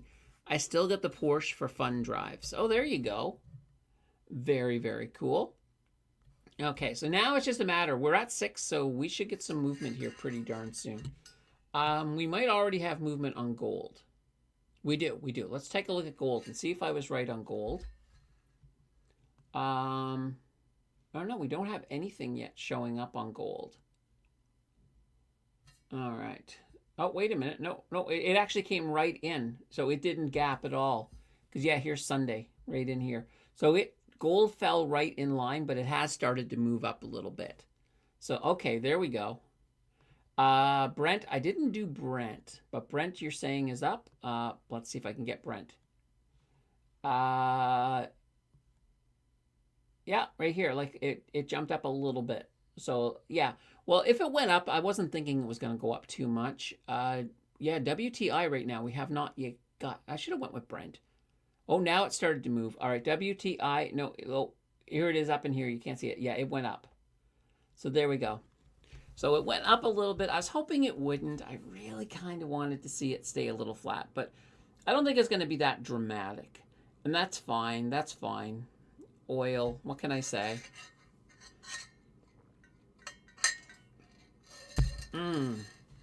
Silver's going up. Oh, let's take a look here. Yeah, we got a little bit. Like right now, it's still, yeah, it's slightly moving a little bit. So currently, silver sitting at 0.11%. Gold at 0.14. So yeah, we're seeing a little bit of movement. That's kind of what I thought with materials. I wasn't expecting it to be really, really, really big. All right, let's see here. Brent is up. Silver's going up too. Okay. Tesla, full self-driving is a monthly subscription. Oh, man. That, I don't like the idea of that. I don't like the idea of that. It's kind of one of those things. Lots of commodity green. Yeah, so far, so good for the commodities. Now, mind you, there's a lot that can happen between now and then. Gold just went red. I'm still seeing it slightly to the green. It's showing me 0.09% right now. But, you know, we'll see what happens. Reverend Ramirez is in the house. When I got my license, there was something called a 365, learner good for 365 days. I eventually had a full license at 16. Oh, nice. Now it's green. Gold should go gold. Oil making a big move up so far. It's up a little bit. All right, now never mind. Yeah, it's starting to move a little bit. Oh, boy. Did anything happen in the Gulf? I just wanted to, or sorry, the Strait. I always gotta call it the Gulf. I'll go to Drudge because they'll sensationalize it. Yeah, just the whole thing about Iran says the Strait won't open until the USA corrects its behavior. And they're also dictating conditions. Apparently a UAE, a United Emirates ship was targeted by an airstrike, but I'm not sure what that is. All right, well, let's see what happens. Oh, and yeah, Apparently, people think Donald Trump is wearing a wig now. Maybe, I don't know. When does the NASDAQ open? Tomorrow. Yep, oil is climbing. Anise says, did read something about BMW putting ads on the big screens in their car. Owner was furious. Yeah, I'd be kind of furious too. Absolutely. But that's the thing. A lot of big ticket items. They're trying to move into subscription models, and I heard it with. I don't know. It wasn't Tesla. Was it? Was it? Oh my God. Was it? Was it Rolls Royce? No, I don't think it was Rolls. Anyway, there was one of the car companies that had put a limit on your speed. Unless you bought a monthly subscription, then they would unlock the speed on the car for you. I can't remember if it was for some reason I keep thinking of Rolls Royce, and I don't know why. But Scott says yes, a trailer for the new Spudderman movie. If you're bullish about self-driving vehicles, look up the ticker SERV. What's SERV? I think I've heard of SERV before. It feels familiar. Oh, are you talking about SERV Robotics? SERV?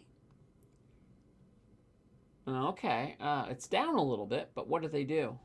Let's see. Autonomous robots that navigate complex human-centric environments. Since spinning off from Uber in 2021, SERV has deployed more than 2,000 robots across the U.S. Okay, interesting. Interesting. Let me take a little bit bigger look here and see. Huh. All right. Well, they're definitely new, so we'll have to see how that takes off.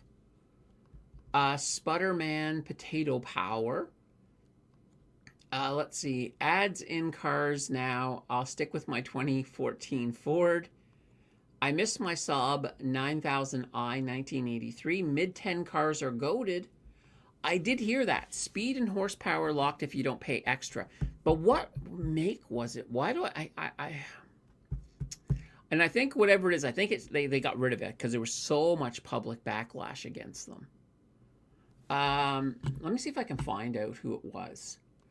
Because it couldn't have been Rolls Royce, but that's what popped up in my head. All right, car speed behind a sub. Let's just see if that'll give it to me. No, that's not it. Can a submarine outrun a car? Oh boy. Okay, I guess I need to put more information. All right. Car maker wanted to lock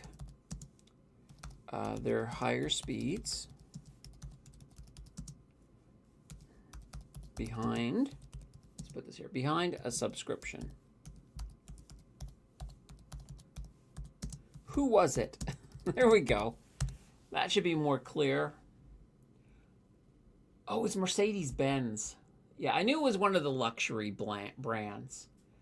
So yeah, and Volkswagen too. Oh boy. Well, yeah, so basically locking faster speed and higher horsepower behind software paywalls. Yeah. Lance says, yep, didn't mean to include the second E. Oh, yeah, no worries. No worries. Holy banana bread. Well, guys, we are getting towards the end. We're not quite there yet, but if you have your last minute questions, get them in. I know we're talking cars, but you can actually bring in a finance question if you'd like. I'm a terrible person to ask car questions to because, you know, my entire life, I have not driven very much. Whew. So, alrighty. Oh, that was so good. All right. And we still got some movement going up here on oil. So let's see how this goes. I'm hoping I would say 80. I don't want to go above 81 on WTI. And how's Brent doing here? Yeah, kind of the same thing, but as long as it doesn't move up. Now, keep in mind, here's the thing. I'm basing this on current feelings. Now, once the market stabilizes, oil is going to go up quite a bit. I want to point that out because Well, there is an oil shortage, and we've talked a lot about this. I've done multiple monologues on it. So we're going to definitely have, oil will definitely get back up. Like I think $90 will probably be closer to the norm. $80 would be a good buy when we're talking oil. So it's going to be up for a while. That is, of course, good for Canada as well. So, of course, like I said earlier, as long as our government uses those royalties to, either you're putting it into some of the social programs, or you're putting it to help some of the people affected by tariffs, or worst case scenario, you're paying off the debt a little bit. Those are all of the correct options. The incorrect options is wasting it. That's the incorrect option. So, it needs to be, as long as it's all accountable, as long as it makes sense, that's what we need. Nace says, same with the heated seat, needed to pay monthly. Seriously? For a heated seat? Now, those are nice, though. I got into somebody's car, because they were giving me a ride home. And this was, I don't know, maybe 10 years ago. And that was the first time I ever encountered a heated seat. And it was, it was about minus 30 out. And I sat on this heated seat, and it was the most glorious thing ever. It's like, the pride that Thor probably feels when he sees Valhalla. That's what I felt like sitting on this heated seat. It was so amazing. So amazing. It was the first time I ever really wanted to. I was like, I really should get my driver's license back then. I didn't, but I should have. Because that heated seat. All right, Scott says, we need replacement control units for these cars that force subscriptions. Yeah, or some way you can hack them. Somebody will figure out a way to hack them. You got to be able to hack them. But it's kind of one of these things. Like, I heard somebody years ago. So I took a course for my A+ technology certification for basically for computers. And the instructor in that course, he basically gave me what he thought the future was going to look like in terms of computers. And he was like, we're going to get to a time when nobody owns computers. Nobody owns the software. It's all subscription based. And this was in the 90s. This was like, I couldn't tell you the exact year, but late 90s. And I was just like, oh, interesting. I was like, yeah, that is interesting. I didn't think it would actually happen. I hoped it would never happen. But now, look at this. If you want Microsoft Office, you don't buy it, you subscribe to it. If you want Adobe, you subscribe to it. Canva, you subscribe to it. It's kind of all become subscription. We're just not yet at the part where where you're going to basically rent a computer. Yet. Could it come to a point where you no longer buy, you don't buy an HP if you want an HP computer, you subscribe, and they'll give you the hardware, and all of the software will be, all of your hard drives and stuff will be on their servers. It'll all be in the cloud. You'll just basically have an interface to sort of connect with things. So we're heading in that direction. I mean, half of it's already happened. I mean, it's hard now to buy anything. When it comes to software, it's hard to buy a piece of software. I mean, even right now, like I bought Final Cut Pro, so I'm grandfathered in. But the new people who want Final Cut Pro, it's subscription. Now, I think there's still an option if you want to buy it. But for the most part, it's subscription. So, yeah, that's kind of happening. Scott says TVs are getting just as bad. Yeah, no longer do you have a cable bill. Well, you might still have one, but by the time you add up all of the subscriptions that you have on your TV for Netflix and Disney Plus, and maybe you got Prime in there, and maybe you got Paramount Plus or something. Who knows? It adds up to the point that when you look at it and add it all up, you're like, wait a minute. I cut the cord. Now I'm paying for, and I don't even have a cord. I'm paying a subscription. I'm paying a cable bill. It's kind of we kind of sort of fell right back into that. All right. Ian says, hey, I just got back. What are the markets doing? Oil's up a little bit. And so we can see here, oil is up a little bit. So there's Brent and here's WTI, same thing. So we got a little bit of movement to the upside, but also materials. Gold is up a tiny, tiny bit, 0.08. Silver up about 0.48. Copper up 0.37. Platinum. What's Bitcoin doing? Bitcoin's starting to move up. So maybe we're going to see this movement. We'll see. We'll see. Heather says, evening, Candace, et al. Oh, I love the et al. It's so classy. XRP, oil going up is very healthy for Utes, I guess. Niece says, in the future, what do you do for a living? Hacking cars to work as what the owner paid for when ordering, or sorry, hacking cars to work as what the owner, I know. It's a thing, you know, hackers will be hacking cars. I'll hire a hacker so I can drive a little faster. But then again, I mean, you know, eventually with self-driving cars, like if everything is self-driving, will we get to a point where it will just no longer be legal to drive on your own? You know, like obviously it'll take a long time to get there because I think it'll be the cities first. But what if it became illegal to drive in a city? So if you were coming in from the country, you could drive to a giant parking lot outside the city, but then you would have to switch over into a self-driving for anything you wanted in the city. Why would you do that? Because you want to remove the one thing you can't predict in the matrix, and that's a human. Get the human drivers out of there. If everything is pretty much self-driving, that the accidents are going to be caused when the human the human does something. It'll be the humans who do it. Yeah, I mean, I'm willing to admit that. Scott says, why are you late for work? I forgot to pay my car subscription and it won't start. Yeah, that'd be funny. Well, what you would do is when you're negotiating your salary, you're saying, okay, I want $100,000 a year, and I want you to pay for my car subscription. So that way there, I never accidentally not make it to work.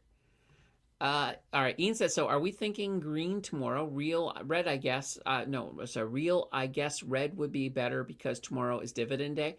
I'm thinking green, not a strong green. I'm thinking it's going to be a little bit to the green. But, you know, with that, though, it could also be a little bit to the red, but I think green is more likely. TT3, I hate that smart TVs take screenshots of what you're watching.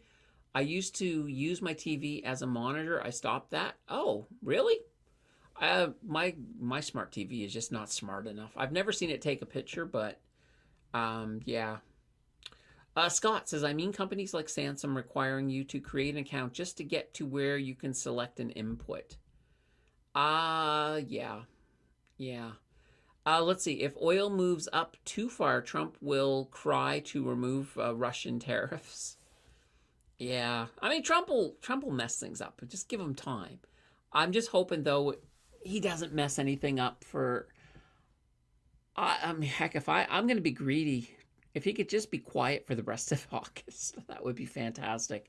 Mess things up in September. We all expect the market to crash in September, so mess it up then. So yeah, it could be very interesting. I think it could be very interesting for sure. All right. Oh, I think I'm caught up. I'm caught up. There we go. All right. Now, I did tell you guys I was hoping for 50 likes here today. So, we're gonna take another gander. We were sitting at 43. So, we're sitting at 47. 47, guys. 3. If there's 3 of you that have not yet hit that like button, you have the opportunity to make this a very happy Sunday.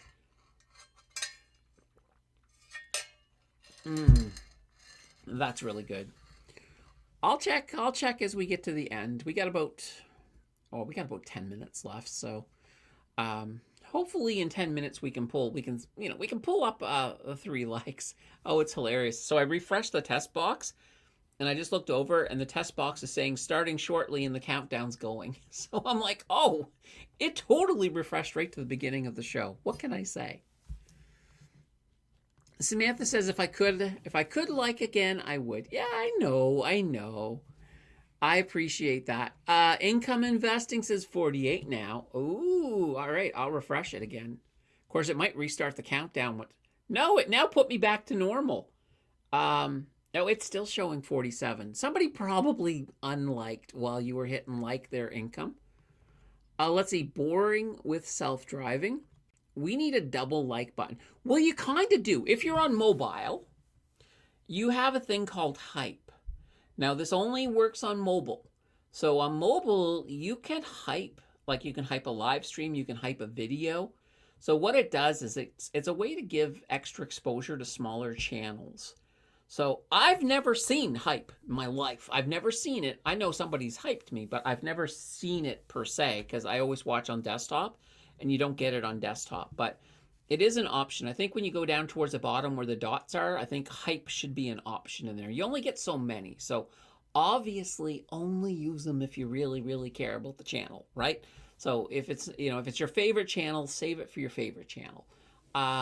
Because they're pretty, because they're limited, I say they're valuable, but it is a way to bring extra, a little bit of extra, I don't know, exposure. I'm not sure fully how it works. My understanding is that there's like a hype leaderboard or something within YouTube, and that sort of helps the smaller channels if they get on the hype board.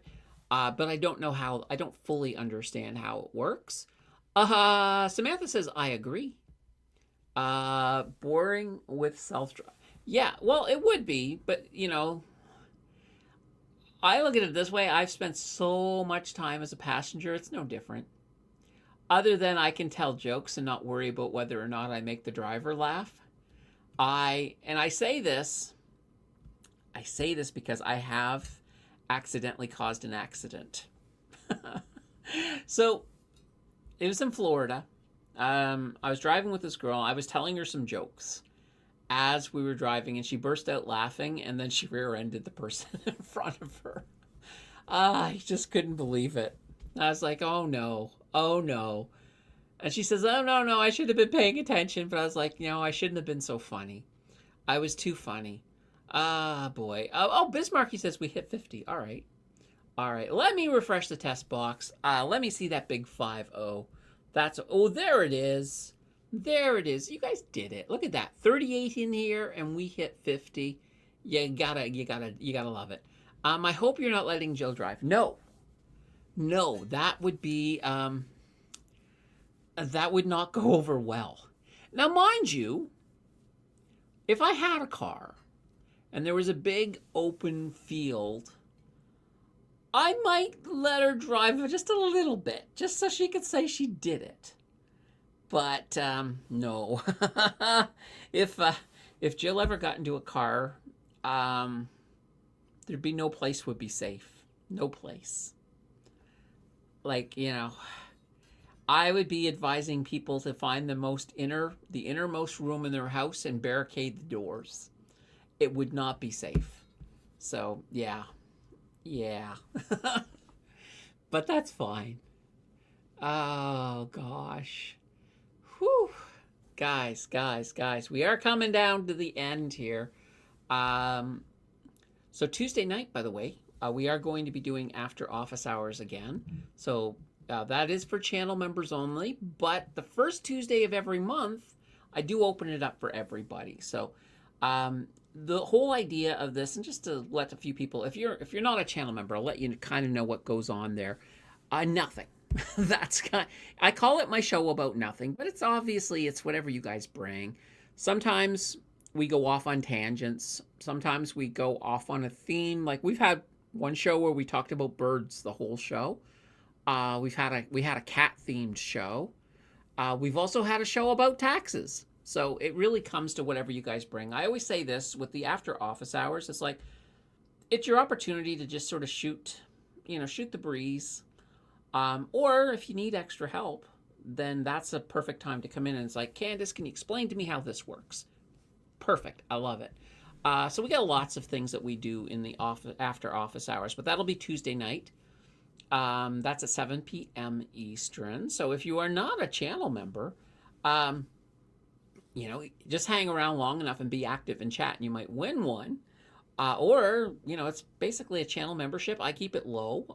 Like a lot of channels charge a lot more. And in fact, YouTube did an audit of my channel and it said that I should be charging more for the channel memberships. And I look at it this way. I just want it to be the price of a coffee. Now, I think right now it's like $2.99. Coffee's probably, I probably should have it at $3.99, but I'm not changing it right now. I have no desire to change it. I'm happy with where it's at. So anyway, yeah, if you want to join, feel free to join. Come on over. We'll have some fun Tuesday night, and there's other benefits as well. Also, oh, by the way, also channel members get to see videos one day early. So, for example, this XEI video that's coming out Tuesday, tomorrow afternoon, the channel members will be watching it. You also get to see, I do swing trading on the side. You'll get to see my swing trades. And that's why I'm hoping for a more sane market too. This has been a terrible summer of swing trades. I just, things haven't been working as well as normal. But, you get to see whether it's painful or whether it's happy. All of that fun stuff.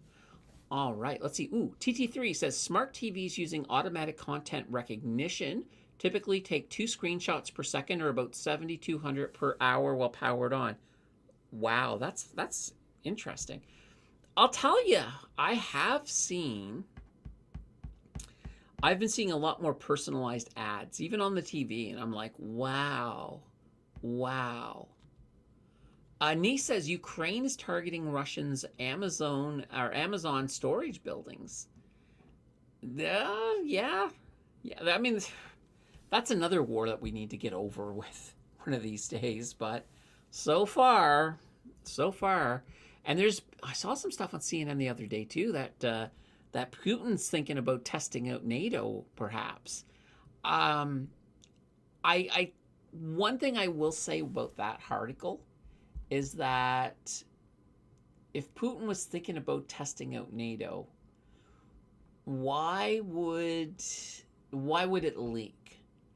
Unless it was leaked intentionally, because Putin is that type of guy. He will sometimes let it leak, like, oh, I might be thinking about hitting Poland, just to sort of engage the reaction he gets from NATO.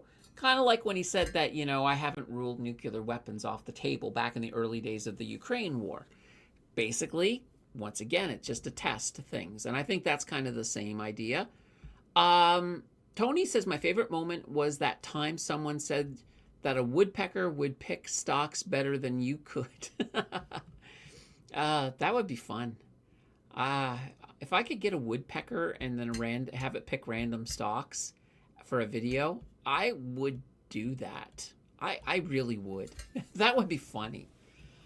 Anise, a lot of people made investments in Russian stocks, but it is all worthless after they started the war. So when it is over, I would be very careful with investing in Russia. I have no plans. The only way I'll ever get any amount of Russia is if something like XEQT were to pick up some Russia stuff. But even then, I don't think that would happen. I'm pretty sure that it's probably not going to happen, guys. All right. Holy cow. Now 2.5 hours. I was going to say an hour and a half. 2.5 hours gone already. It's nice to have no real technical... Okay, well, we had the sound issue, but we fixed that really fast. But nonetheless, hopefully this all holds up. We're going to be back here again tomorrow. We're going to do a market close. That should be fun. Let's see what the market has in store for us tomorrow. Until then, guys, I want to leave you with a couple of nuggets of wisdom. And it's 2 words. I think you know what I'm going to say. It is bye-bye.